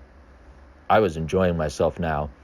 I had taken 2 finger bowls of champagne, and the scene had changed before my eyes into something significant, elemental, and profound. At a lull in the entertainment, the man looked at me and smiled. "Your face is familiar," he said politely. "Weren't you in the 3rd Division during the war?" "Why, yes, I was in the 9th Machine Gun Battalion." "I was in the 7th Infantry until June 1918. I knew I'd seen you somewhere before." We talked for a moment about some wet, gray little villages in France. Evidently, he lived in this vicinity, for he told me that he had just brought a hydroplane and was going to try it out in the morning. "Want to go with me, old sport? Just near the shore, along the Sound." "What time?" "Any time that suits you best." It was on the tip of my tongue to ask his name when Jordan looked around and smiled. "Having a gay time now?" she inquired. "Much better." I turned again to my new acquaintance. "This is an unusual party for me. I haven't even seen the host." "I live over there." I waved my hand at the invisible hedge in the distance. "And this man Gatsby sent over his chauffeur with an invitation." For a moment he looked at me as if he failed to understand. "I'm Gatsby," he said suddenly. "What?" I exclaimed. "Oh, I beg your pardon." "I thought you knew, old sport." "I'm afraid I'm not a very good host." He smiled, understandingly. Much more than understandingly. It was one of those rare smiles with a quality of eternal reassurance in it that you may come across 4 or 5 times in life. It faced, or seemed to face, the whole external world for an instant, and then concentrated on you with an irresistible prejudice in your favor. It understood you just so far as you wanted to be understood, believed in you as you would like to believe in yourself, and assured you that it had precisely the impression of you that, at your best, you hoped to convey. Precisely at that point it vanished, and I was looking at an elegant young roughneck, a year or 2 over 30, whose elaborate formality of speech just missed being absurd. Some time before he introduced myself, I'd got a strong impression that he was picking his words with care. Almost at the moment when Mr. Gatsby identified himself, a butler hurried toward him with the information that Chicago was calling him on the wire. He excused himself with a small bow that included each of us in turn. "If you want anything, just ask for it, old sport," he urged me. "Excuse me. I will rejoin you later." When he was gone, I turned immediately to Jordan, constrained to assure her of my surprise. I expected that Mr. Gatsby would be a florid and corpulent person in his middle years. "Who is he?" I demanded. "Do you know?" "He's just a man named Gatsby." "Where's he from, I mean, and what does he do?" "Now you're started on the subject," she answered with a wan smile. "Well, he told me he was once an Oxford man." A dim background started to take shape behind him, but at her next remark it faded away. "However, I don't believe it." "Why not?" "I don't know," she insisted. "I just don't think he went there." Something in her tone reminded me of the other girl's "I think he killed a man," and had the effect of stimulating my curiosity. I would have accepted, without question, the information that Gatsby sprang from the swamps of Louisiana or from the Lower East Side of New York. That was comprehensible, but young men didn't, at least in my provincial inexperience, I believed they did not, drift coolly out of nowhere and by a palace on Long Island Sound. "Anyhow, he gives large parties," said Jordan, changing the subject with an urbane distaste for the concrete. "And I like large parties. They're so intimate. At small parties, There isn't any privacy. There was the boom of a bass drum, and the voice of the orchestra leader rang out suddenly above the echolalia of the garden. "Ladies and gentlemen," he cried, "at the request of Mr. Gatsby, we are going to play for you Mr. Vladimir Tostov's latest work, which attracted so much attention at Carnegie Hall last May. If you read the papers, you know there was a big sensation." He smiled with jovial condescension and added, "Some sensation," whereupon everybody laughed. "The piece is known," he concluded lustily, "as Vladimir Tostov's Jazz History of the World." The nature of Mr. Tostov's composition eluded me, because just as it began my eyes fell on Gatsby, standing alone on the marble steps, and looking from one group to another with approving eyes. His tan skin was drawn attractively tight on his face, and his short hair looked as though it were trimmed every day. I could see nothing sinister about him.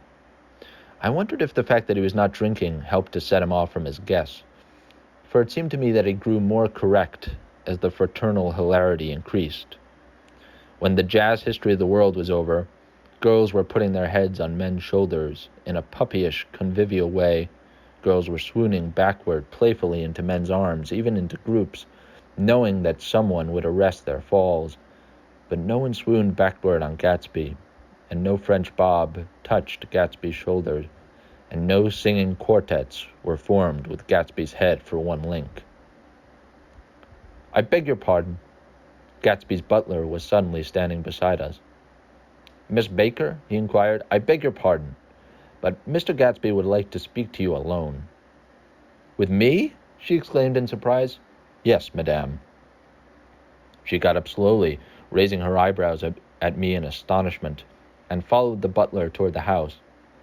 I noticed that she wore her evening dress, all her dresses like sports clothes.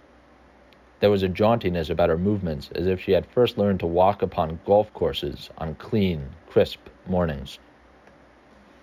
I was alone, and it was almost 2. For some time, confused and intriguing sounds had issued from a long, many-windowed room which overhung the terrace. Eluding Jordan's undergraduate, who was now engaged in an obstetrical conversation with 2 chorus girls and who implored me to join him, I went inside. The large room was full of people. One of the girls in yellow was playing the piano, and beside her stood a tall, red-haired young lady from a famous chorus engaged in song. She had drunk a quantity of champagne, and during the course of her song, she had decided ineptly that everything was very, very sad. She was not only singing, she was weeping, too. Whenever there was a pause in the song, she filled it with gasping, broken sobs, and then took up the lyric again in a quavering soprano. The tears coursed down her cheeks, not freely, however, for when they came into contact with her heavily beaded eyelashes, they assumed an inky color and pursued the rest of their way in slow black rivulets. A humorous suggestion was made that she sing the notes on her face, whereupon she threw up her hands, sank into a chair, and went off into a deep, vinous sleep. "She had a fight with a man who says he's her husband," explained a girl at my elbow. I looked around. Most of the remaining women were now having fights with men said to be their husbands. Even Jordan's party, the quartet from East Egg, were rent asunder by dissension. One of the men was talking with curious intensity to a young actress, and his wife, after attempting to laugh at the situation in a dignified and indifferent way, broke down entirely and resorted to flank attacks. At intervals, she appeared suddenly at his side like an angry diamond and hissed, "You promised," into his ear. The reluctance to go home was not confined to wayward men. The hall was at present occupied by 2 deplorably sober men and their highly indignant wives. The wives were sympathizing with each other in slightly raised voices. "Whenever he sees I'm having a good time, he wants to go home. Never heard anything so selfish in my life. We're always the first ones to leave." "So are we." "Well, we're almost the last tonight," said one of the men sheepishly. "The orchestra left half an hour ago." In spite of the wives' agreement that such malevolence was beyond credibility, and the dispute ended in a short struggle, and both wives were lifted kicking, into the night. As I waited for my hat in the hall, the door of the library opened, and Jordan Baker and Gatsby came out together. He was saying some last word to her, but the eagerness in his manner tightened abruptly into formality as several people approached him to say goodbye. Jordan's party were calling impatiently to her from the porch, but she lingered for a moment to shake hands. "I've just heard the most amazing thing," she whispered. "How long were we in there?" "Why, about an hour." "It was simply amazing," she repeated abstractedly, "but I swore I wouldn't tell it, and here I am tantalizing you." She yawned gracefully in my face. "Please come and see me. Phone book, under the name of Mrs. Sigourney Howard, my aunt." She was hurrying off as she talked. Her brown hand waved a jaunty salute as she melted into her party at the door. Rather ashamed that on my first appearance I had stayed so late, I joined the last of Gatsby's guests who were clustered round him. I wanted to explain that I'd hunted for him early in the evening and to apologize for not having known him in the garden. "Don't mention it," he enjoined me eagerly. "Don't give it another thought, old sport." The familiar expression held no more familiarity than the hand which reassuringly brushed my shoulder. "And don't forget, we're going up in the hydroplane tomorrow morning, at 9 o'clock. Then the butler behind his shoulder. "Philadelphia wants you on the phone, sir." "All right, in a minute. Tell them I'll be right there. Good night." "Good night." "Good night." He smiled, and suddenly there seemed to be a pleasant significance in having been among the last to go, as if he had desired it all the time. "Good night, old sport." "Good night." But as I walked down the steps, I saw that the evening was not quite over. 50 feet from the door, a dozen headlights illuminated a bizarre and tumultuous scene. In the ditch beside the road, right side up, but violently shorn of one wheel, rested a new coupe which had left Gatsby's drive not 2 minutes before. The sharp jut of a wall accounted for the detachment of the wheel, which was now getting considerable attention from half a dozen curious chauffeurs. However, as they had left their cars blocking the road, a harsh, discordant din from those in the rear had been audible for some time, and added to the already violent confusion of the scene. A man in a long duster had dismounted from the wreck, and now stood in the middle of the road, looking from the car to the tire, and from the tire to the observers in a pleasant, puzzled way. "See," he exclaimed, "it went in the ditch." The fact was infinitely astonishing to him, and I recognized first the unusual quality of wonder, and then the man. It was the late patron of Gatsby's library. How'd it happen? He shrugged his shoulders. "I know nothing whatsoever about mechanics," he said decisively. "But how did it happen? Did you run into the wall?" "Don't ask me," said Owl Eyes, washing his hands of the whole matter. "I know very little about driving, next to nothing. It happened, and that's all I know." "Well, if you're a poor driver, you oughtn't to try driving at night." "But I wasn't even trying," he explained indignantly. "I wasn't even trying." An awed hush fell upon the bystanders. "Do you want to commit suicide? You're lucky it was just a wheel. A bad driver and not even trying." "You don't understand," explained the criminal. "I wasn't driving. There's another man in the car." The shock that followed this declaration found voice in a sustained "ah," as the door of the coupe swung slowly open.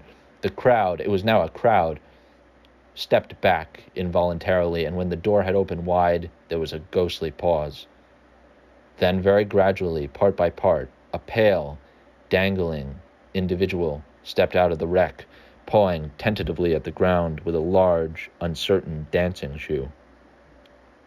Blinded by the glare of the headlights and confused by the incessant groaning of the horns, the apparition stood swaying for a moment before he perceived the man in the duster. "What's matter?" he inquired calmly. "Did we run out of gas?" "Look." Half a dozen fingers pointed at the amputated wheel. He stared at it for a moment, and then looked upward, as though he suspected that it had dropped from the sky. "It came off," someone explained. He nodded. "At first I didn't notice we'd stopped." A pause. Then, taking a long breath and straightening his shoulders, he remarked in a determined voice, "Wonder if you'll tell me where there's a gas line station." At least a dozen men, some of them little better off than he was, explained to him that wheel and car were no longer joined by any physical bond. "Back out," he suggested after a moment. "Put her in reverse." "But the wheel's off." He hesitated. "No harm in trying," he said. The caterwauling horns had reached a crescendo, and I turned away and cut across the lawn toward home. I glanced back once. A wafer of a moon was shining over Gatsby's house, making the night fine as before and surviving the laughter and the sound of his still glowing garden. A sudden emptiness seemed to flow now from the windows and the great doors, endowing with complete isolation the figure of the host, who stood on the porch, his hand up in a formal gesture of farewell. Reading over what I have written so far, I see I have given the impression that the events of 3 nights several weeks apart were all that absorbed me. On the contrary, they were merely casual events in a crowded summer, and until much later they absorbed me infinitely less than my personal affairs. Most of the time I worked. In the early morning the sun threw my shadow westward as I hurried down the white chasms of lower New York to the Probity Trust. I knew the other clerks and young bond salesmen by their first names, and lunched with them in dark, crowded restaurants, on little pig sausages and mashed potatoes and coffee. I even had a short affair with a girl who lived in Jersey City and worked in the accounting department, but her brother began throwing mean looks in my direction, so when she went on her vacation in July, I let it blow quietly away. I took dinner usually at the Yale Club. For some reason, it was the gloomiest event of my day, and then I went upstairs to the library and studied investments and securities for a conscientious hour. There were generally a few rioters around, but they never came into the library, so it was a good place to work. After that, if the night was mellow, I strolled down Madison Avenue past the old Murray Hill Hotel and over 33rd Street to the Pennsylvania Station. I began to like New York, the racy, adventurous feel of it at night, and the satisfaction that the constant flicker of men and women and machines gives to the restless eye. I liked to walk up Fifth Avenue and pick out romantic women from the crowd and imagine that in a few minutes I was going to enter into their lives and no one would ever know or disapprove. Sometimes, in my mind, I followed them to their apartments on the corners of hidden streets, and they turned and smiled back at me before they faded through a door into warm darkness. At the enchanted metropolitan twilight, I felt a haunting loneliness sometimes, and felt it in others, poor young clerks, who loitered in front of windows waiting until it was time for a solitary restaurant dinner. Young clerks in the dusk, wasting the most poignant moments of night and life. Again at 8 o'clock, when the dark lanes of the 40s were 5 deep with throbbing taxicabs bound for the theater district, I felt a sinking in my heart. Forms leaned together in the taxis as they waited, and voices sang, and there was laughter from unheard jokes, and lighted cigarettes outlined unintelligible 70 gestures inside. Imagining that I, too, was hurrying toward gaiety and sharing their intimate excitement, I wished them well. For a while I lost sight of Jordan Baker, and then in midsummer I found her again. At first I was flattered to go places with her, because she was a golf champion, and everyone knew her name. Then it was something more. I wasn't actually in love, but I felt a sort of tender curiosity. The bored, haughty face that she turned to the world concealed something. Most affectations conceal something eventually, even though they don't in the beginning. And one day I found what it was. When we were on a house party together up in Warwick, she left a borrowed car out in the rain with the top down, and then lied about it. And suddenly I remembered the story about her that had eluded me that night at Daisy's. At her first big golf tournament, there was a row that nearly reached the newspapers, a suggestion that she had moved her ball from a bad lie in the semifinal round. The thing approached the proportions of a scandal, then died away. A caddy retracted his statement, and the only other witness admitted that he might have been mistaken. The incident and the name had remained together in my mind. Jordan Baker instinctively avoided clever, shrewd men, and now I saw that this was because she felt safer on a plane where any divergence from a code would be thought impossible. She was incurably dishonest. She wasn't able to endure being at a disadvantage, and given this unwillingness, I suppose she had begun dealing in subterfuges when she was very young in order to keep that cool, insolent smile turned to the world, and yet satisfy the demands of her hard, jaunty body. It made no difference to me. Dishonesty in a woman is a thing you never blame deeply. I was casually sorry, and then I forgot. It was on that same house party that we had a curious conversation about driving a car. It started because she passed so close to some workmen that our fender flicked a button on one man's coat. "You're a rotten driver," I protested. "Either you ought to be more careful, or you oughtn't to drive at all." "I am careful." "No, you're not." "Well, other people are," she said lightly. "What's that got to do with it?" "They'll keep out of my way," she insisted. "It takes two to make an accident." "Suppose you met somebody just as careless as yourself." "I hope I never will," she answered. "I hate careless people. That's why I like you." Her gray, sun-strained eyes stared straight ahead. But she had deliberately shifted our relations, and for a moment I thought I loved her. But I am slow-thinking and full of interior rules that act as brakes on my desires, and I knew that first I had to get myself definitely out of that tangle back home.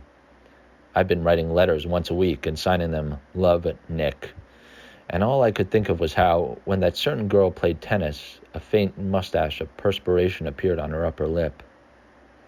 Nevertheless, there was a vague understanding that had to be tactfully broken off before I was free. Everyone suspects himself of at least one of the cardinal virtues, and this is mine. I am one of the few honest people that I have ever known. Chapter 4. On Sunday morning, while church bells rang in the villages along shore, the world and its mistress returned to Gatsby's house and twinkled hilariously on his lawn. "He's a bootlegger," said the young ladies, moving somewhere between his cocktails and his flowers. "One time he killed a man who had found out that he was nephew to von Hindenburg and second cousin to the devil. Reach me a rose, honey, and pour me a last drop into that there crystal glass." Once I wrote down on the empty spaces of a timetable the names of those who came to Gatsby's house that summer. It is an old timetable now, disintegrating at its folds, and headed, "This schedule in effect July 5th, 1922. But I can still read the gray names, and they will give you a better impression than my generalities of those who accepted Gatsby's hospitality and paid him the subtle tribute of knowing nothing whatever about him. From Eastgate, then, came the Chester Beckers and the Leaches, and a man named Bunsen, who I knew at Yale, and Dr. Webster Civet, who was drowned last summer up in Maine, and the Hornbeams and the Willie Voltaires, and a whole clan named Blackbuck, who always gathered in a corner and flipped up their noses like goats at whosoever came near. And the Ismays and the Christies, or rather Hubert Auerbach and Mr. Christie's wife, and Edgar Beaver, whose hair, they say, turned cotton white one winter afternoon for no good reason at all. Clarence Endive was from Eastgate, as I remember. He came only once in white knickerbockers and had a fight with a bum named Eddie in the garden. From farther out on the island came the Cheadles and the O.R.P. Schraders and the Stonewall Jackson Abrams of Georgia and the Fishguards and the Ripley Snells. Snell was there 3 days before he went to the penitentiary, so drunk out on the gravel drive that Mrs. Ulysses Sweat's automobile ran over his right hand. The Danceys came too, and S.B. Whitebait, who was well over 60, and Maurice A. Flink, and the Hammerheads, and Beluga the tobacco importer, and Beluga's girls. From West Egg came the Poles and the Mulreadys and Cecil Roebuck and Cecil Schoen and Gulick, the state senator, and Newton Orchid, who controlled films par excellence, and Eckhouse and Clyde Cohen and Don S. Schwartz, the son, and Arthur McCarthy, all connected with the movies in one way or another, and the Catlips and the Benbergs and G. Earl Muldoon, brother to that Muldoon who afterwards strangled his wife.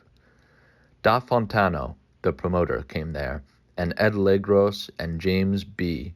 Rotgut. Ferret, and the De Jongs and Ernest Lilly, they came to gamble, and when Ferret wandered into the garden, it meant he was cleaned out, and Associated Traction would have to fluctuate profitably next day. A man named Klipspringer was there so often and so long that he became known as the Boarder. I doubt if he had any other home. Of theatrical people, there were Gus Ways and Horace O'Donovan and Lester Meyer and George Duckweed and Francis Bull. Also from New York were the Cromes and the Backusons and the Denekers and Russell Betty and the Corrigans and the Kellehers and the Duars and the Scullys and S.W. Belcher and the Smirks and the young Quinns, divorced now, and Henry L. Palmetto, who killed himself by jumping in front of a subway train in Times Square. Benny McClenahan arrived always with 4 girls. They were never quite the same ones in physical person, but they were so identical one with another that it inevitably seemed they had been there before. I've forgotten their names, Jacqueline, I think, or else Consuela, or Gloria, or Judy, or June, and their last names were either the melodious names of flowers and months, or the sterner ones of the great American capitalists whose cousins, if pressed, they would confess themselves to be. In addition to all these, I can remember that Faustina O'Brien came there at least once, and the Baedeker girls, and young Brewer, who had his nose shot off in the war, and Mr. Albrucksberger, and Miss Hogg, his fiancée, and Ardita Fitzpeters, and Mr. P. Jewett, once head of the American Legion, and Miss Claudia Hipp, with a man reputed to be her chauffeur, and a prince of something, whom we called Duke, and whose name, if I ever knew it, I have forgotten.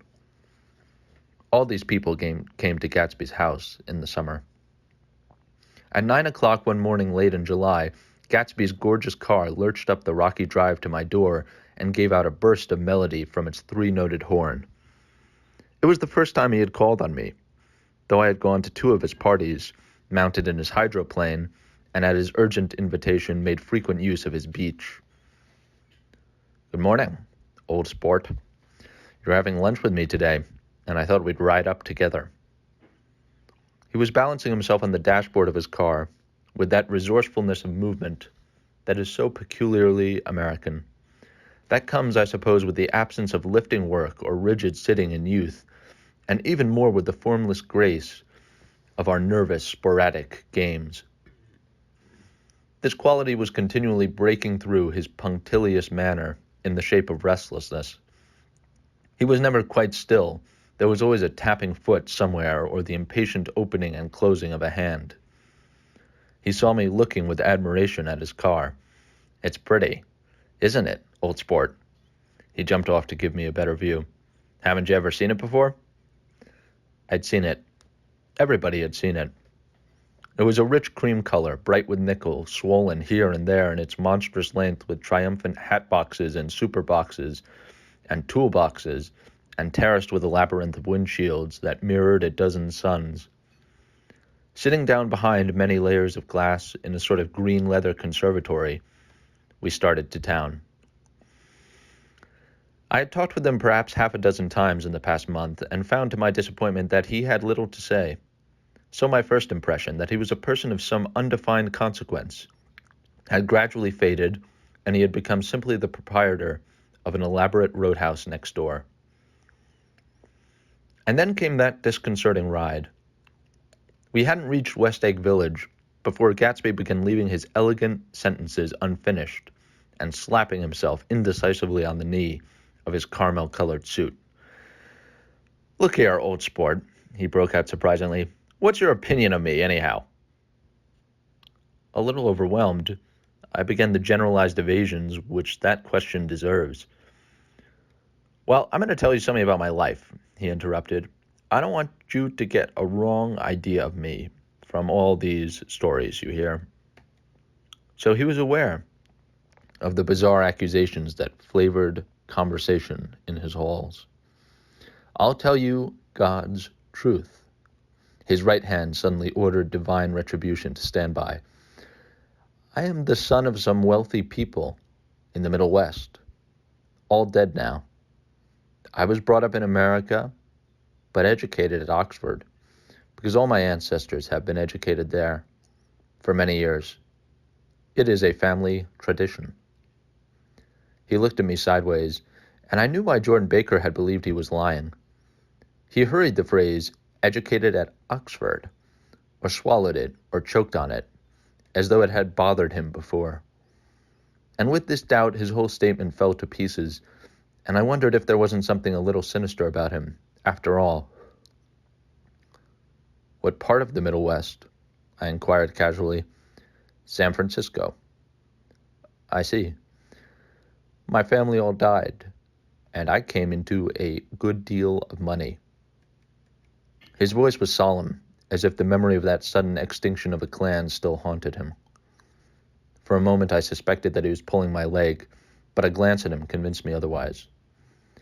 After that, I lived like a young Raja in all the capitals of Europe, Paris, Venice, Rome, collecting jewels, chiefly rubies, hunting big game, painting a little, things for myself only, and trying to forget something very sad that had happened to me long ago. With an effort, I managed to restrain my incredulous laughter. The very phrases were worn so threadbare that they evoked no image except that of a turbaned character leaking sawdust at every pore as he pursued a tiger through the Bois de Boulogne. Then came the war, old sport. It was a great relief, and I tried very hard to die, but I seemed to bear an enchanted life. I accepted a commission as first lieutenant when it began. In the Argonne Forest, I took 2 machine-gun detachments so far forward that there was a half-mile gap on either side of us where the infantry could not advance. We stayed there 2 days and 2 nights, 130 men with 16 Lewis guns, and when the infantry came up at last, they found the insignia of 3 German divisions among the piles of dead. I was promoted to be a major, and every Allied government gave me a decoration. Even Montenegro, little Montenegro, down on the Adriatic Sea. Little Montenegro. He lifted up the words and nodded at them with his smile. The smile comprehended Montenegro's troubled history and sympathized with the brave struggles of the Montenegrin people. It appreciated fully the chain of national circumstances which had elicited this tribute from Montenegro's warm little heart. My incredulity was submerged in fascination now. It was like skimming hastily through a dozen magazines. He reached in his pocket, and a piece of metal, slung on a ribbon, fell into my palm. That's the one, from Montenegro. To my astonishment, the thing had an authentic look. Orderi di Danilo, ran the circular lenge. Montenegro, Nicholas Rex. Turn it. Major J. Gatsby, I read, for valor extraordinary. Here's another thing I always carry, a souvenir of Oxford days. It was taken in Trinity Quad. The man on my left is now the Earl of Dorchester. It was a photograph of half a dozen young men in blazers loafing in an archway through which were visible a host of spires. There was Gatsby, looking a little, not much, younger, with a cricket bat in his hand. Then it was all true. I saw the skins of tigers flaming in his palace on the Grand Canal. I saw him opening a chest of rubies to ease, with their crimson-lighted depths, the gnawings of his broken heart. I'm going to make a big request of you today. he said, pocketing his souvenirs with satisfaction. So I thought you ought to know something about me. I didn't want you to think I was just some nobody. You see, I usually find myself among strangers because I drift here and there, trying to forget the sad thing that happened to me. He hesitated. You'll hear about it this afternoon. At lunch? No, this afternoon. I happened to find out that you're taking Miss Baker to tea.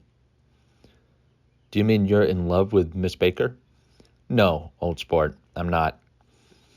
But Miss Baker has kindly consented to speak to you about this matter. I hadn't the faintest idea what this matter was, but I was more annoyed than interested. I hadn't asked Jordan to tea in order to discuss Mr. J. Gatsby. I was sure the request would be something utterly fantastic, and for a moment I was sorry I'd ever set foot upon his overpopulated lawn. He wouldn't say another word. His correctness grew on him as we neared the city. We passed Port Roosevelt, where there was a glimpse of red-belted ocean-going ships, and sped along a cobbled slum lined with the dark, undeserted saloons of the faded, gilt 1900s. Then the valley of ashes opened out on both sides of us, and I had a glimpse of Mrs. Wilson straining at the garage pump with panting vitality as we went by. With fenders spread like wings, we scattered light through half Long Island City. Only half, for as we twisted among the pillars of the elevated, I heard the familiar jug, spat of a motorcycle, and a frantic policeman rode alongside. All right, old sport, called Gatsby. We slowed down. Taking a white card from his wallet, he waved it before the man's eyes. Right you are, agreed the policeman, tipping his cap. Know you next time, Mr. Gatsby. Excuse me. What was that? I inquired. The picture of Oxford? I was able to do the commissioner a favor once, and he sends me a Christmas card every year.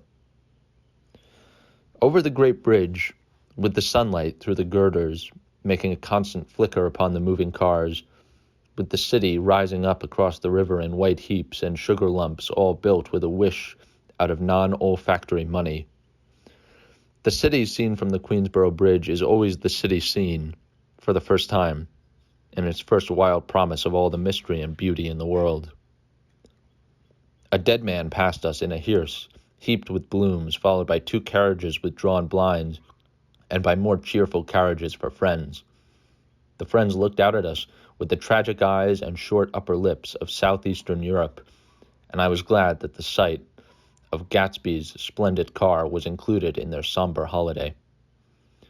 As we crossed Blackwell's Island, a limousine passed us, driven by a white chauffeur, in which sat 3 modish Negroes, 2 bucks and a girl.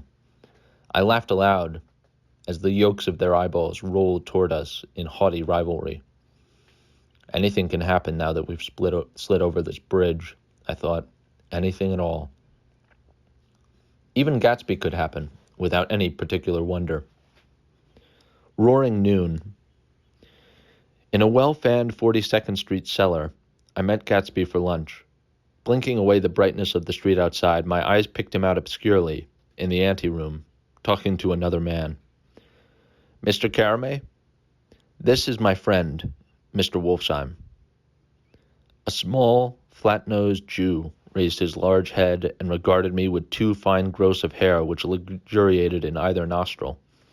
After a moment I discovered his tiny eyes in the half-darkness. So I took one look at him, said Mr. Wolfsheim, shaking my hand earnestly. And what do you think I did? What? I inquired politely. But evidently he was not addressing me, for he dropped my hand and covered Gatsby with his expressive nose. I handed the money to Catspaw, and I said, All right, Catspaw, don't pay him a penny till he shuts his mouth. He shut it then and there. Gatsby took an arm of each of us and moved forward into the restaurant, whereupon Mr. Wolfsheim swallowed a new sentence he was starting and lapsed in a somnambulatory abstraction. Highballs? Asked the head waiter. This is a nice restaurant here, said Mr. Wolfsheim, looking at the Presbyterian nymphs on the ceiling. But I like across the street better. Yes, highballs, agreed Gatsby, and then to Mr. Wolfsheim, It's too hot over there. Hot and small, yes, said Mr. Wolfsheim, but full of memories. What place is that? I asked. The old Metropole.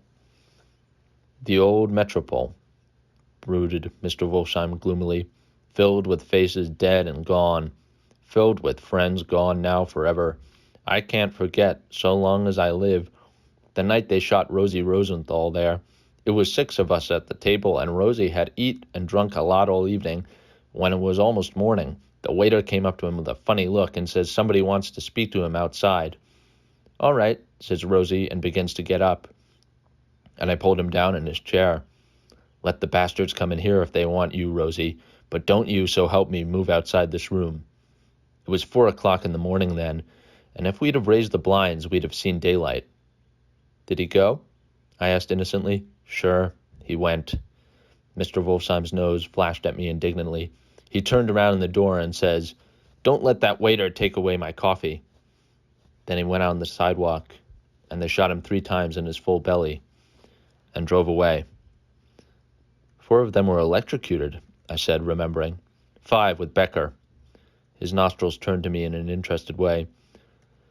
I understand you're looking for a business connection. The juxtaposition of these 2 remarks was startling. Gatsby answered for me. Oh, no, he exclaimed. This isn't the man. No? Mr. Wolsheim seemed disappointed. This is just a friend. I told you we'd talk about that some other time. I beg your pardon, said Mr. Wolsheim. I had a wrong man. A succulent hash arrived, and Mr. Wolsheim, forgetting the more sentimental atmosphere of the old metropole, began to eat with ferocious delicacy. His eyes, meanwhile, roved very slowly all around the room.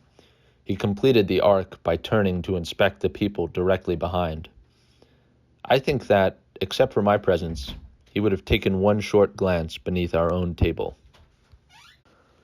Look here, old sport, said Gatsby, leaning toward me. I'm afraid I made you a little angry this morning in the car. There was the smile again, but this time I held out against it. I don't like mysteries, I answered, and I don't understand why you won't come out frankly and tell me what you want. Why has it all got to come through Miss Baker? Oh, it's nothing underhand, he assured me. Miss Baker's a great sportswoman, you know, and she'd never do anything that wasn't all right. Suddenly he looked at his watch, jumped up, and hurried from the room, leaving me with Mr. Wolsheim at the table. He has to telephone, said Mr. Wolsheim, following him with his eyes. Fine fellow, isn't he?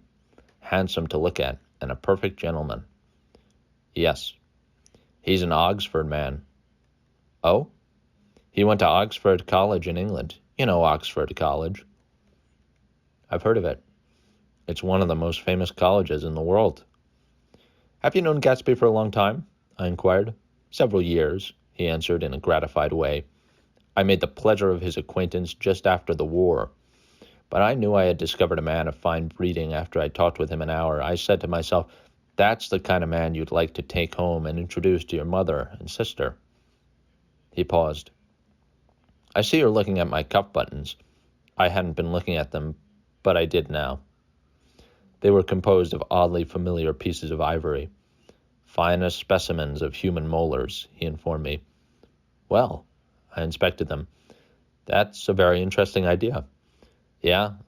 He flipped his sleeves up under his coat. Yeah, Gatsby's very careful about women. He would never so much as look at a friend's wife. When the subject of this instinctive trust returned to the table and sat down, Mr. Wolsheim drank his coffee with a jerk and got to his feet. I have enjoyed my lunch, he said, and I'm going to run off from you 2 young men before I outstay my welcome. Don't hurry, Meyer, said Gatsby without enthusiasm. Mr. Wolsheim raised his hand in a sort of benediction. You're very polite, but I belong to another generation, he announced solemnly. You sit here and discuss your sports and your young ladies and your... He supplied an imaginary noun with another wave of his hand. As for me, I am 50 years ago, and I won't impose myself on you any longer. As he shook hands and turned away, his tragic nose was trembling. I wondered if I had said anything to offend him. He becomes very sentimental sometimes, explained Gatsby. This is one of his sentimental days. He's quite a character around New York, a denizen of Broadway. Who is he, anyhow? An actor? No. A dentist? Meyer Wolfsheim? No, he's a gambler. Gatsby hesitated, then added coolly, He's the man who fixed the World Series back in 1919. Fixed the World Series? I repeated. The idea staggered me. I remembered, of course, that the World Series had been fixed in 1919, but if I had thought of it at all, I would have thought of it as a thing that merely happened, the end of some inevitable chain. It never occurred to me that one man could start to play with the faith of 50 million people, with the single-mindedness of a burglar blowing a safe. How did he happen to do that? I asked after a minute. He just saw the opportunity. Why isn't he in jail? They can't get him, old sport. He's a smart man. I insisted on paying the check. As the waiter brought my charge, I caught sight of Tom Buchanan across the crowded room. Come along with me for a minute, I said. I've got to say hello to someone. When he saw us, Tom jumped up and took half a dozen steps in our direction. Where have you been? He demanded eagerly. Daisy's furious because you haven't called up. This is Mr. Gatsby, Mr. Buchanan. They shook hands, and a strained, unfamiliar look of embarrassment came over Gatsby's face. How've you been, anyhow? Demanded Tom of me. How'd you happen to come up this far to eat? I've been having lunch with Mr. Gatsby. I turned toward Mr. Gatsby, but he was no longer there. One October day in 1917, said Jordan Baker that afternoon, sitting up very straight on a straight chair in the tea garden at the Plaza Hotel, I was walking along from one place to another, half on the sidewalks and half on the lawns. I was happier on the lawns because I had on shoes from England with rubber knobs on the soles that bit into the soft ground. I had on a new plaid skirt, also, that blew a little in the wind. And whenever this happened, the red, white, and blue banners in front of all the houses stretched out stiff and said tut, tut, tut, tut, tut in a disapproving way. The largest of the banners and the largest of the lawns belonged to Daisy Fay's house. She was just 18, 2 years older than me, and by far the most popular of all the young girls in Louisville. She dressed in white and had a little white roadster, and all day long the telephone rang in her house, and excited young officers from Camp Taylor demanded the privilege of monopolizing her that night. Anyways, for an hour. When I came opposite her house that morning, her white roadster was beside the curb, and she was sitting in it, with a lieutenant I had never seen before. They were so engrossed in each other that she didn't see me until I was 5 feet away. Hello, Jordan, she called unexpectedly. Please come here. I was flattered that she wanted to speak to me because of all the older girls I admired her most. She asked me if I was going to the Red Cross and make bandages. I was. Well, then, would I tell them that she couldn't come that day? The officer looked at Daisy while she was speaking, in a way that every young girl wants to be looked at sometime, and because it seemed romantic to me, I have remembered the incident ever since. His name was Jay Gatsby, and I didn't lay eyes on him again for over 4 years, even after I'd met him on Long Island. I didn't realize it was the same man. But that was 1917. By the next year, I had a few beaux myself, and I began to play in tournaments, so I didn't see Daisy very often. She went with a slightly older crowd, when she went with anyone at all. Wild rumors were circulating about her, how her mother had found her packing her bag one winter night to go to New York and say goodbye to a soldier who was going overseas. She was effectually prevented, but she wasn't on speaking terms with her family for several weeks. After that, she didn't play around with the soldiers anymore, but only with a few flat-footed, short-sighted young men in town who couldn't get into the army at all. By the next autumn, she was gay again, gay as ever. She had a debut after the armistice, and in February she was presumably engaged to a man from New Orleans. In June, she married Tom Buchanan of Chicago, with more pomp and circumstance than Louisville ever knew before. He came down with 100 people in 4 private cars and hired a whole floor of the Steelbach Hotel, and the day before the wedding he gave her a string of pearls valued at $350,000. I was bridesmaid. I came into her room half an hour before the bridal dinner and found her lying on her bed as lovely as the June night in her flowered dress, and as drunk as a monkey. She had a bottle of Sauterne in one hand and a letter in the other. "Congratulate me," she muttered. "Never had a drink before, but oh, how I do enjoy it." "What's the matter, Daisy?" I was scared, I can tell you. I'd never seen a girl like that before. "Here, dears." She groped around in a wastebasket she had with her on the bed and pulled out the string of pearls. "Take him downstairs and give him back to whoever they belong to. Tell them all Daisy's changed her mind. Say, Daisy's changed her mind." She began to cry. She cried and cried. I rushed out and found her mother's maid, and we locked the door and got her into a cold bath. She wouldn't let go of the letter. She took it into the tub with her and squeezed it up into a wet ball, and only let me leave it in the soap dish when she saw that it was coming to pieces like snow. But she didn't say another word. We gave her spirits of ammonia and put ice on her forehead and hooked her back into her dress, and half an hour later, when we walked out of the room, the pearls were around her neck, and the incident was over. Next day at 5 o'clock, she married Tom Buchanan without so much as a shiver, and started off on a 3 months trip to the South Seas. I saw them in Santa Barbara when they came back, and I thought I'd never seen a girl so mad about her husband. If he left the room for a minute, she'd look around uneasily and say, "Where's Tom gone?" and wear the most abstracted expression until she saw him coming in the door. She used to sit on the sand with her head in her lap by the hour, rubbing her fingers over his eyes and looking at him with unfathomable delight. It was touching to see them together. It made you laugh in a hushed, fascinated way. That was in August. A week after I left Santa Barbara, Tom ran into a wagon on the Ventura Road one night and ripped a front wheel off his car. The girl who was with him got into the papers too, because her arm was broken. She was one of the chambermaids in the Santa Barbara hotel. The next April, Daisy had her little girl, and they went to France for a year. I saw them one spring in Cannes, and later in Deauville, and then they came back to Chicago to settle down. Daisy was popular in Chicago, as you know. They moved with a fast crowd, all of them young and rich and wild, but she came out with an absolutely perfect reputation, perhaps because she doesn't drink. It's a great advantage not to drink among hard-drinking people. You can hold your tongue, and moreover, you can time any little irregularity of your own, so that everybody else is so blind that they don't see or care. Perhaps Daisy never went in for amour at all, and yet there's something in that voice of hers.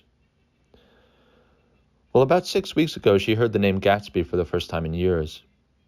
It was when I asked you, do you remember, if you knew Gatsby in West Egg. After you had gone home, she came into my room and woke me up and said, "What Gatsby?"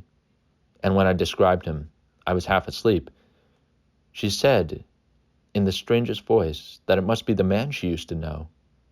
It wasn't until then that I connected this Gatsby with the officer in her white car. When Jordan Baker had finished telling all this, we had left the plaza for half an hour, and were driving in a Victoria through Central Park. The sun had gone down behind the tall apartments of the movie stars in the West 50s, and the clear voices of girls already gathered like crickets on the grass rose through the hot twilight.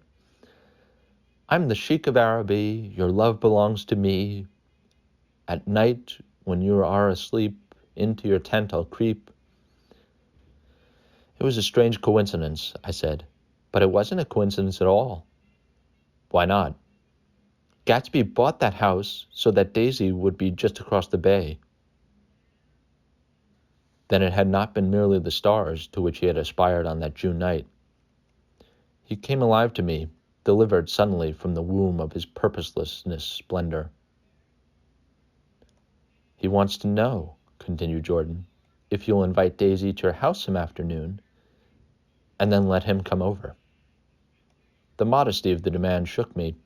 He had waited 5 years and bought a mansion where he dispensed starlight to casual moths so that he could come over some afternoon to a stranger's garden. Did I have to know all this before he could ask such a little thing? "He's afraid. He's waited so long. He thought you might be offended." You see, he's a regular tough underneath it all. Something worried me. Why didn't he ask you to arrange a meeting? He wants her to see his house, she explained. And your house is right next door. Oh. I think he half expected her to wander into one of his parties some night, went on Jordan. But she never did. Then he began asking people casually if they knew her, and I was the first one he found. It was that night he sent for me at his dance, and you should have heard the elaborate way he worked up to it. Of course, I immediately suggested a luncheon in New York, and I thought he'd go mad. I don't want to do anything out of the way, he kept saying. I want to see her, right next door. When I said you were a particular friend of Tom's, he started to abandon the whole idea. He doesn't know very much about Tom, though he says he'd read a Chicago paper for years just on the chance of catching a glimpse of Daisy's name. It was dark now, and as we dipped under a little bridge, I put my arm around Jordan's golden shoulder and drew her toward me and asked her to dinner. Suddenly I wasn't thinking of Daisy and Gatsby anymore, but of this clean, hard, limited person who dealt in universal scepticism and who leaned back jauntily just within the circle of my arm. A phrase began to beat in my ears with a sort of heady excitement. There are only the pursued, the pursuing, the busy, and the tired. And Daisy ought to have something in her life, murmured Jordan to me. Does she want to see Gatsby? She's not to know about it. Gatsby doesn't want her to know. You're just supposed to invite her to tea. We passed a barrier of dark trees, and then the facade of 59th Street. A block of delicate pale light beamed down into the park. Unlike Gatsby and Tom Buchanan, I had no girl whose disembodied face floated along the dark cornices and blinding signs, and so I drew up the girl beside me, tightening my arms. Her wan, scornful mouth smiled, and so I drew her up again closer, this time to my face. Chapter 5. When I came home to West Egg that night, I was afraid for a moment that my house was on fire. 2:00, and the whole corner of the peninsula was blazing with light, which fell unreal on the shrubbery and made thin, elongating glints upon the roadside wires. Turning a corner, I saw that it was Gatsby's house, lit from tower to cellar. At first I thought it was another party or a wild rout that had resolved itself into the hide-and-go-seek or sardines in the box, with all the house thrown open to the game. But there wasn't a sound. Only wind in the trees, which blew the wires and made the lights go off and on again as if the house had winked into the darkness. As my taxi groaned away, I saw Gatsby walking toward me across his lawn. Your place looks like the World's Fair, I said. Does it? He turned his eyes toward it absently. I have been glancing into some of the rooms. Let's go to Coney Island, old sport. It's my car. It's too late. Well, suppose we take a plunge in the swimming pool. I haven't made use of it all summer. I've got to go to bed. All right. He waited, looking at me with suppressed eagerness. I talked with Miss Baker, I said after a moment. I'm going to call up Daisy tomorrow and invite her over here to tea.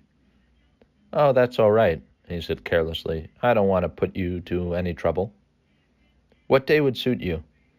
What day would suit you? He corrected me quickly. I don't want to put you to any trouble, you see. How about the day after tomorrow?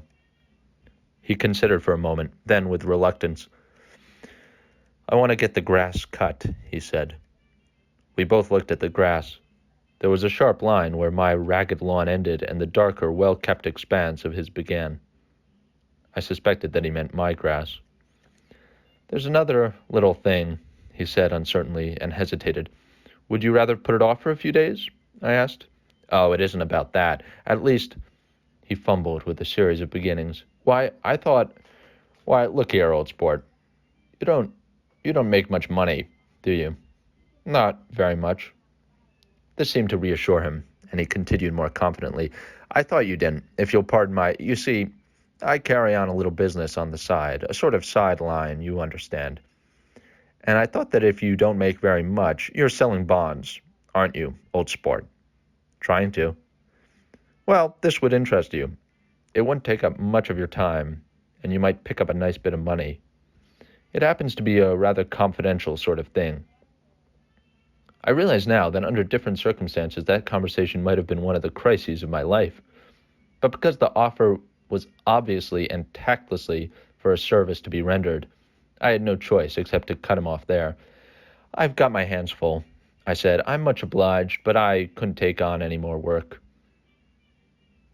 You wouldn't have to do any business with Wolfsheim.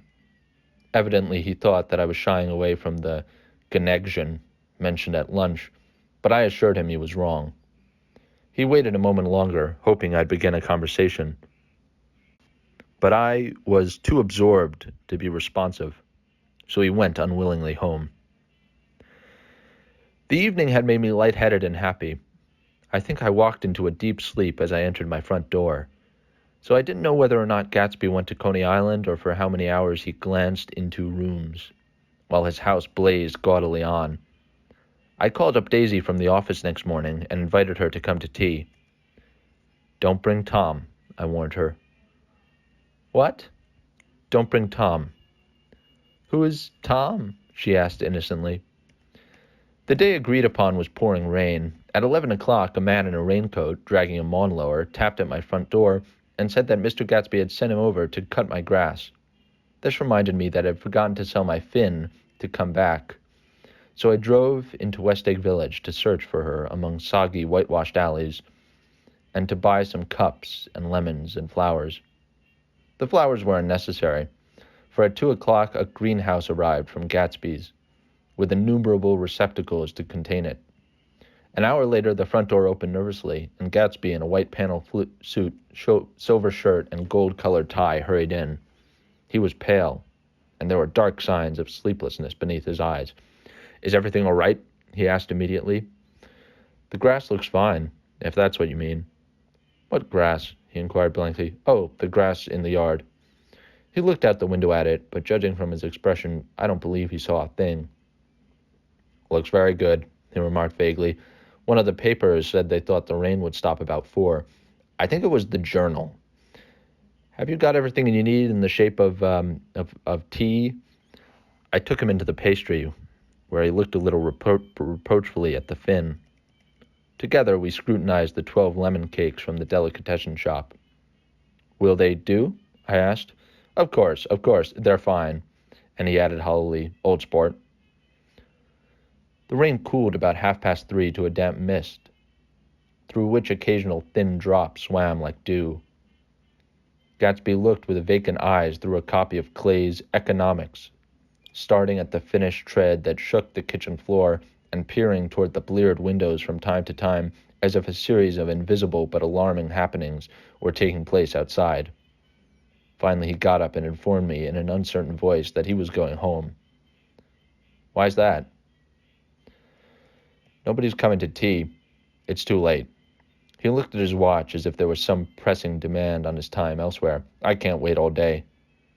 Don't be silly. It's just 2 minutes to 4. He sat down miserably, as if I had pushed him, and simultaneously there was the sound of a motor turning into my lane. We both jumped up, and a little harrowed myself, I went out into the yard. Under the dripping bare lilac trees, a large open car was coming up the drive. It stopped. Daisy's face, tipped sideways beneath a 3-cornered lavender hat, looked out at me with a bright, ecstatic smile. Is this absolutely where you live, my dearest one? The exhilarating ripple of her voice was a wild tonic in the rain.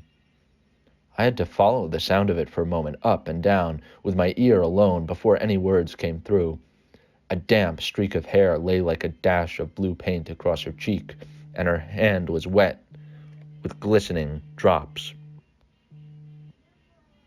as I took it to help her from the car. Are you in love with me? She said low in my ear. Or why did I have to come alone? That's the secret of Castle Rack Rent. Tell your chauffeur to go far away and spend an hour. Come back in an hour, Ferdy. Then, in a grave murmur, "His name is Ferdy." "Does the gasoline affect his nose?" "I don't think so," she said innocently. "Why?" We went in. To my overwhelming surprise, the living room was deserted. "Well, that's funny," I exclaimed. "What's funny?" She turned her head as there was a light, dignified knocking at the front door. I went out and opened it. Gatsby, pale as death, with his hands plunged like weights in his coat pockets, was standing in a puddle of water, glaring tragically into my eyes. With his hands still in his coat pockets, he stalked by me into the hall, turned sharply as if he were on a wire, and disappeared into the living room. It wasn't a bit funny. Aware of the loud beating of my own heart, I pulled the door to against the increasing rain. For a half-minute there wasn't a sound. Then from the living room I heard a sort of choking murmur and part of a laugh, followed by Daisy's voice on a clear, artificial note. "I certainly am awfully glad to see you again." A pause. It endured horribly. I had nothing to do in the hall, so I went into the room. Gatsby, his hands still in his pockets, was reclining against the mantelpiece in a strained counterfeit of perfect ease, even of boredom. His head leaned back so far that it rested against the face of a defunct mantelpiece clock, and from this position his distraught eyes stared down at Daisy, who was sitting, frightened but graceful, on the edge of a stiff chair. "We've met before," muttered Gatsby. His eyes glanced momentarily at me, and his lips parted with an abortive attempt at a laugh. Luckily, the clock took this moment to tilt dangerously at the pressure of his head, and whereupon he turned and caught it with trembling fingers and set it back in place. Then he sat down rigidly, his elbow on the arm of the sofa and his chin in his hand. "I'm sorry about the clock," he said. My own face had now assumed a deep, tropical burn. I couldn't muster up a single commonplace out of the 1,000 in my head. "It's an old clock," I told them idiotically. I think we all believed for a moment that it had smashed in pieces on the floor. "We haven't met for many years," said Daisy, her voice as matter-of-fact as it could ever be. 5 years next November." The automatic quality of Gatsby's answer set us all back at least another minute. I had them both on their feet with the desperate suggestion that they help me make tea in the kitchen when the demonic Finn brought it out on a tray. Amid the welcome confusion of cups and cakes, a certain physical decency established itself. Gatsby got himself into a shadow, and while Daisy and I talked, looked conscientiously from one to the other of us with tense, unhappy eyes. However, as calmness wasn't an end in itself, I made an excuse at the first possible moment and got to my feet. "Where are you going?" demanded Gatsby in immediate alarm. "I'll be back." "I've got to speak to you about something before you go." He followed me wildly into the kitchen, closed the door, and whispered, "Oh, God," in a miserable way. "What's the matter?" "This is a terrible mistake," he said, shaking his head from side to side. "A terrible, terrible mistake." "You're just embarrassed, that's all." And luckily I added, "Daisy's embarrassed too." "She's embarrassed?" he repeated incredulously. "Just as much as you are." "Don't talk so loud." "You're acting like a little boy," I broke out impatiently. "Not only that, but you're rude. Daisy's sitting in there, all alone." He raised his hand to stop my words, looked at me with unforgettable reproach, and opening the door cautiously went back into the other room. I walked out the back way, just as Gatsby had, when he had made his nervous circuit of the house half an hour before, and ran for a huge black-knotted tree whose massive leaves made a fabric against the rain. Once more it was pouring, and my irregular lawn, well shaved by Gatsby's gardener, abounded in small, muddy swamps and prehistoric marshes. There was nothing to look at from under the tree, except Gatsby's enormous house, so I stared at it, like Kant at his church steeple, for half an hour. A brewer had built it early in the period, crazy, a decade before, and there was a story that he'd agreed to pay 5 years' taxes on all the neighboring cottages if the owners would have their roofs thatched with straw. Perhaps the refusal took the heart out of his plan to found a family. He went into an immediate decline. His children sold his house with the black wreath still on the door. Americans, while occasionally willing to be serfs, have always been obstinate about being peasantry. After half an hour, the sun shone again, and the grocer's automobile rounded Gatsby's drive with the raw material for his servant's dinner. I felt sure he wouldn't eat a spoonful. A maid began opening the upper windows of his house, appeared momentarily in each, and leaning from a large central bay, spat meditatively into the garden. It was time I went back. While the rain continued, it had seemed like the murmur of their voices, rising and swelling a little now and then with gusts of emotion. But in the new silence, I felt that silence had fallen within the house too. I went in, after making every possible noise in the kitchen, short of pushing over the stove. But I don't believe they heard a sound.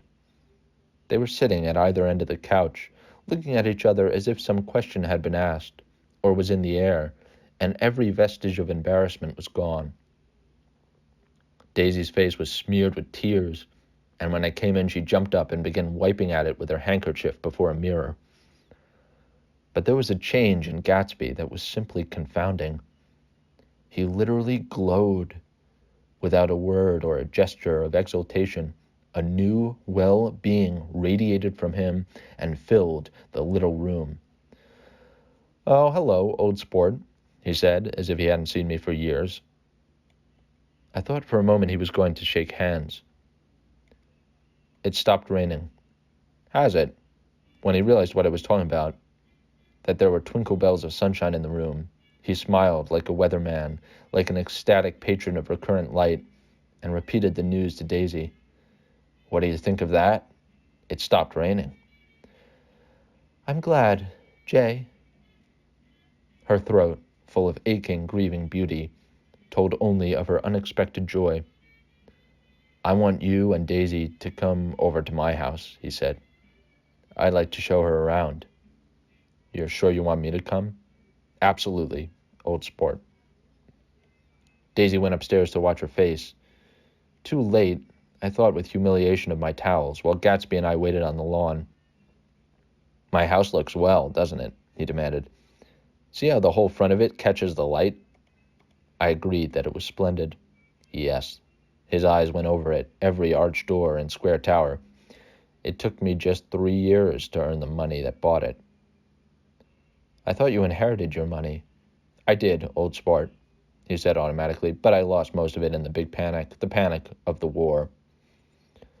I think he hardly knew what he was saying, for when I asked him what business he was in, he answered, "That's my affair," before he realized that it wasn't the appropriate reply. "Oh, I've been in several things," he corrected himself. "I was in the drug business, and then I was in the oil business, but I'm not in either one now." He looked at me with more attention. "Do you mean you've been thinking over what I proposed the other night?" Before I could answer, Daisy came out of the house, and 2 rows of brass buttons on her dress gleamed in the sunlight. "That huge place there?" she cried, pointing. "Do you like it?" "I love it, but I don't see how you live there all alone." "I keep it always full of interesting people, night and day. People who do interesting things, celebrated people." Instead of taking the shortcut along the Sound, we went down the road and entered by the big postern. With enchanting murmurs, Daisy admired this aspect or that of the feudal silhouette against the sky, admired the gardens, the sparkling odor of jonquils, and the frothy odor of hawthorn and plum blossoms, and the pale gold odor of kiss me at the gate. It was strange to reach the marble steps and find no stir of bright dresses in and out the door, and hear no sound but bird voices in the trees. And inside, as we wandered through Marie Antoinette music rooms and restoration salons, I felt that there were guests concealed behind every couch and table, under orders to be breathlessly silent until we had passed through. As Gatsby closed the door of the Merton College Library, I could have sworn I heard the owl-eyed man break into ghostly laughter. We went upstairs, through period bedrooms swathed in rose and lavender silk and vivid with new flowers, through dressing rooms and pool rooms and bathrooms with sunken baths, intruding into one chamber where a disheveled man in pajamas was doing liver exercises on the floor. It was Mr. Klipspringer, the boarder. I had seen him wandering hungrily about the beach that morning. Finally, we came to Gatsby's own apartment, a bedroom and a bath and an Adam's study, where we sat down and drank a glass of some chartreuse he took from a cupboard in the wall. He hadn't once ceased looking at Daisy, and I think he revalued everything in his house, according to the measure of response it drew from her well-loved eyes. Sometimes, too, he stared around at his possessions in a dazed way, as though in her actual and astounding presence none of it was any longer real. Once he nearly toppled down a flight of stairs. His bedroom was the simplest room of all, except where the dresser was garnished with a toilet set of pure dull gold.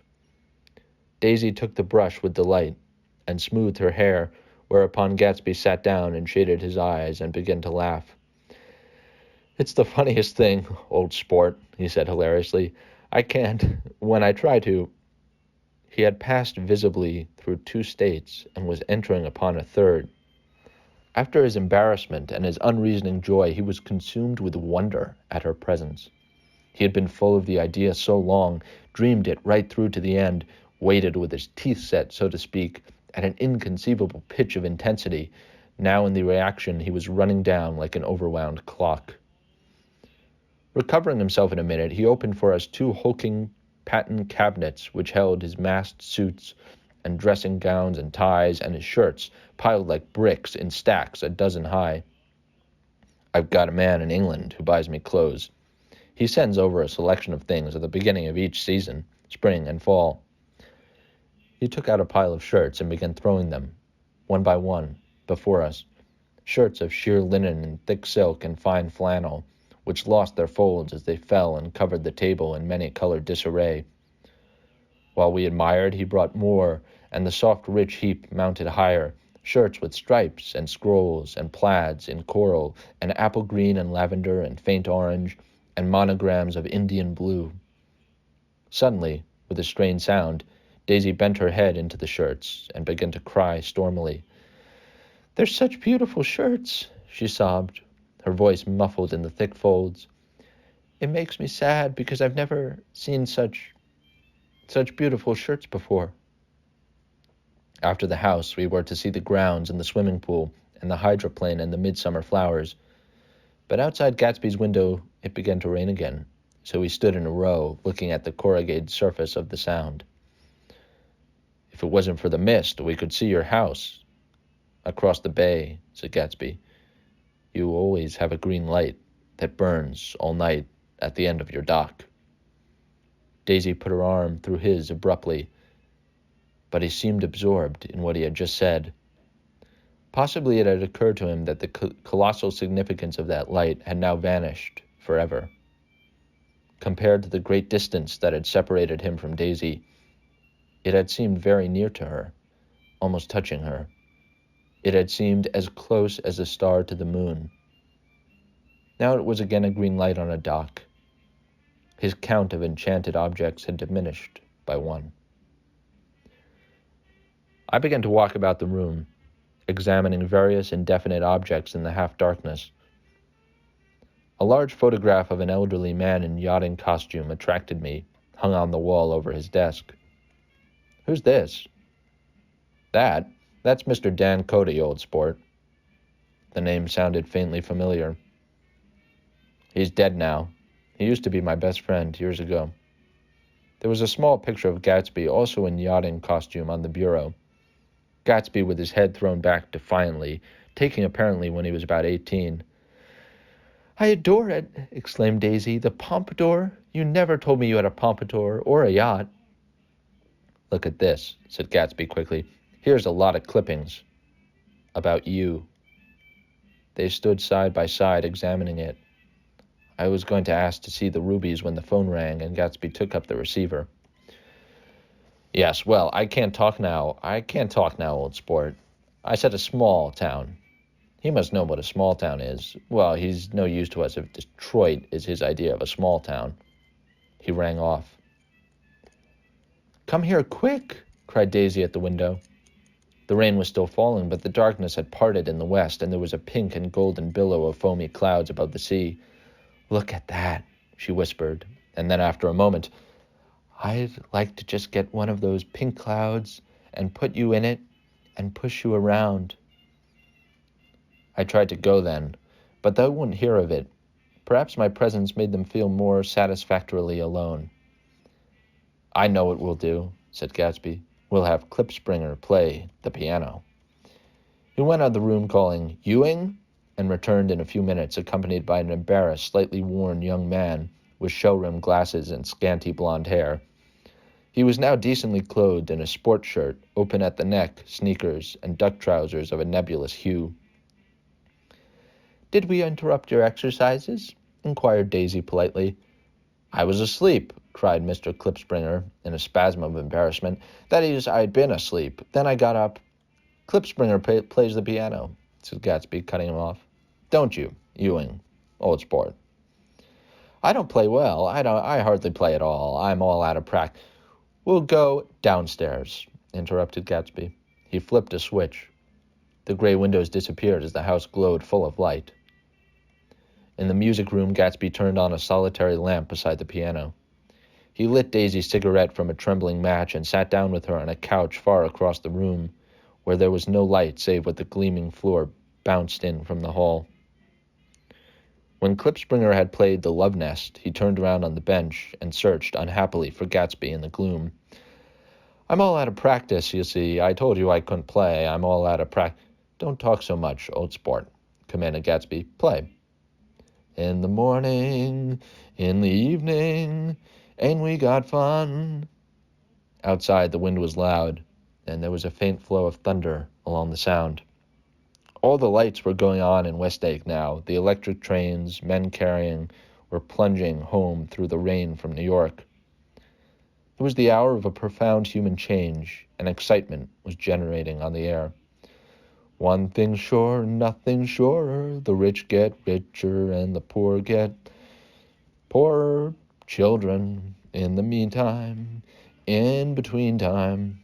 As I went over to say goodbye, I saw that the expression of bewilderment had come back into Gatsby's face, as though a faint doubt had occurred to him as to the quality of his present happiness. Almost 5 years. There must have been moments, even that afternoon, when Gatsby tumbled short of his dreams, not through her own fault, but because of the colossal vitality of his illusion. It had gone beyond her, beyond everything. He had thrown himself into it with a creative passion, adding to it all the time, decking it out with every bright feather that drifted his way. No amount of fire or freshness can challenge what a man will store up in his ghostly heart. As I watched him, he adjusted himself a little, visibly. His hand took hold of hers, and as she said something low in his ear, he turned toward her with a rush of emotion. I think that voice held him most, with its fluctuating, feverish warmth, because it couldn't be overdreamed. That voice was a deathless song. They had forgotten me, but Daisy glanced up and held out her hand. Gatsby didn't know me now at all. I looked once more at them, and they looked back at me, remotely, possessed by intense life. Then I went out of the room and down the marble steps into the rain, leaving them there, together.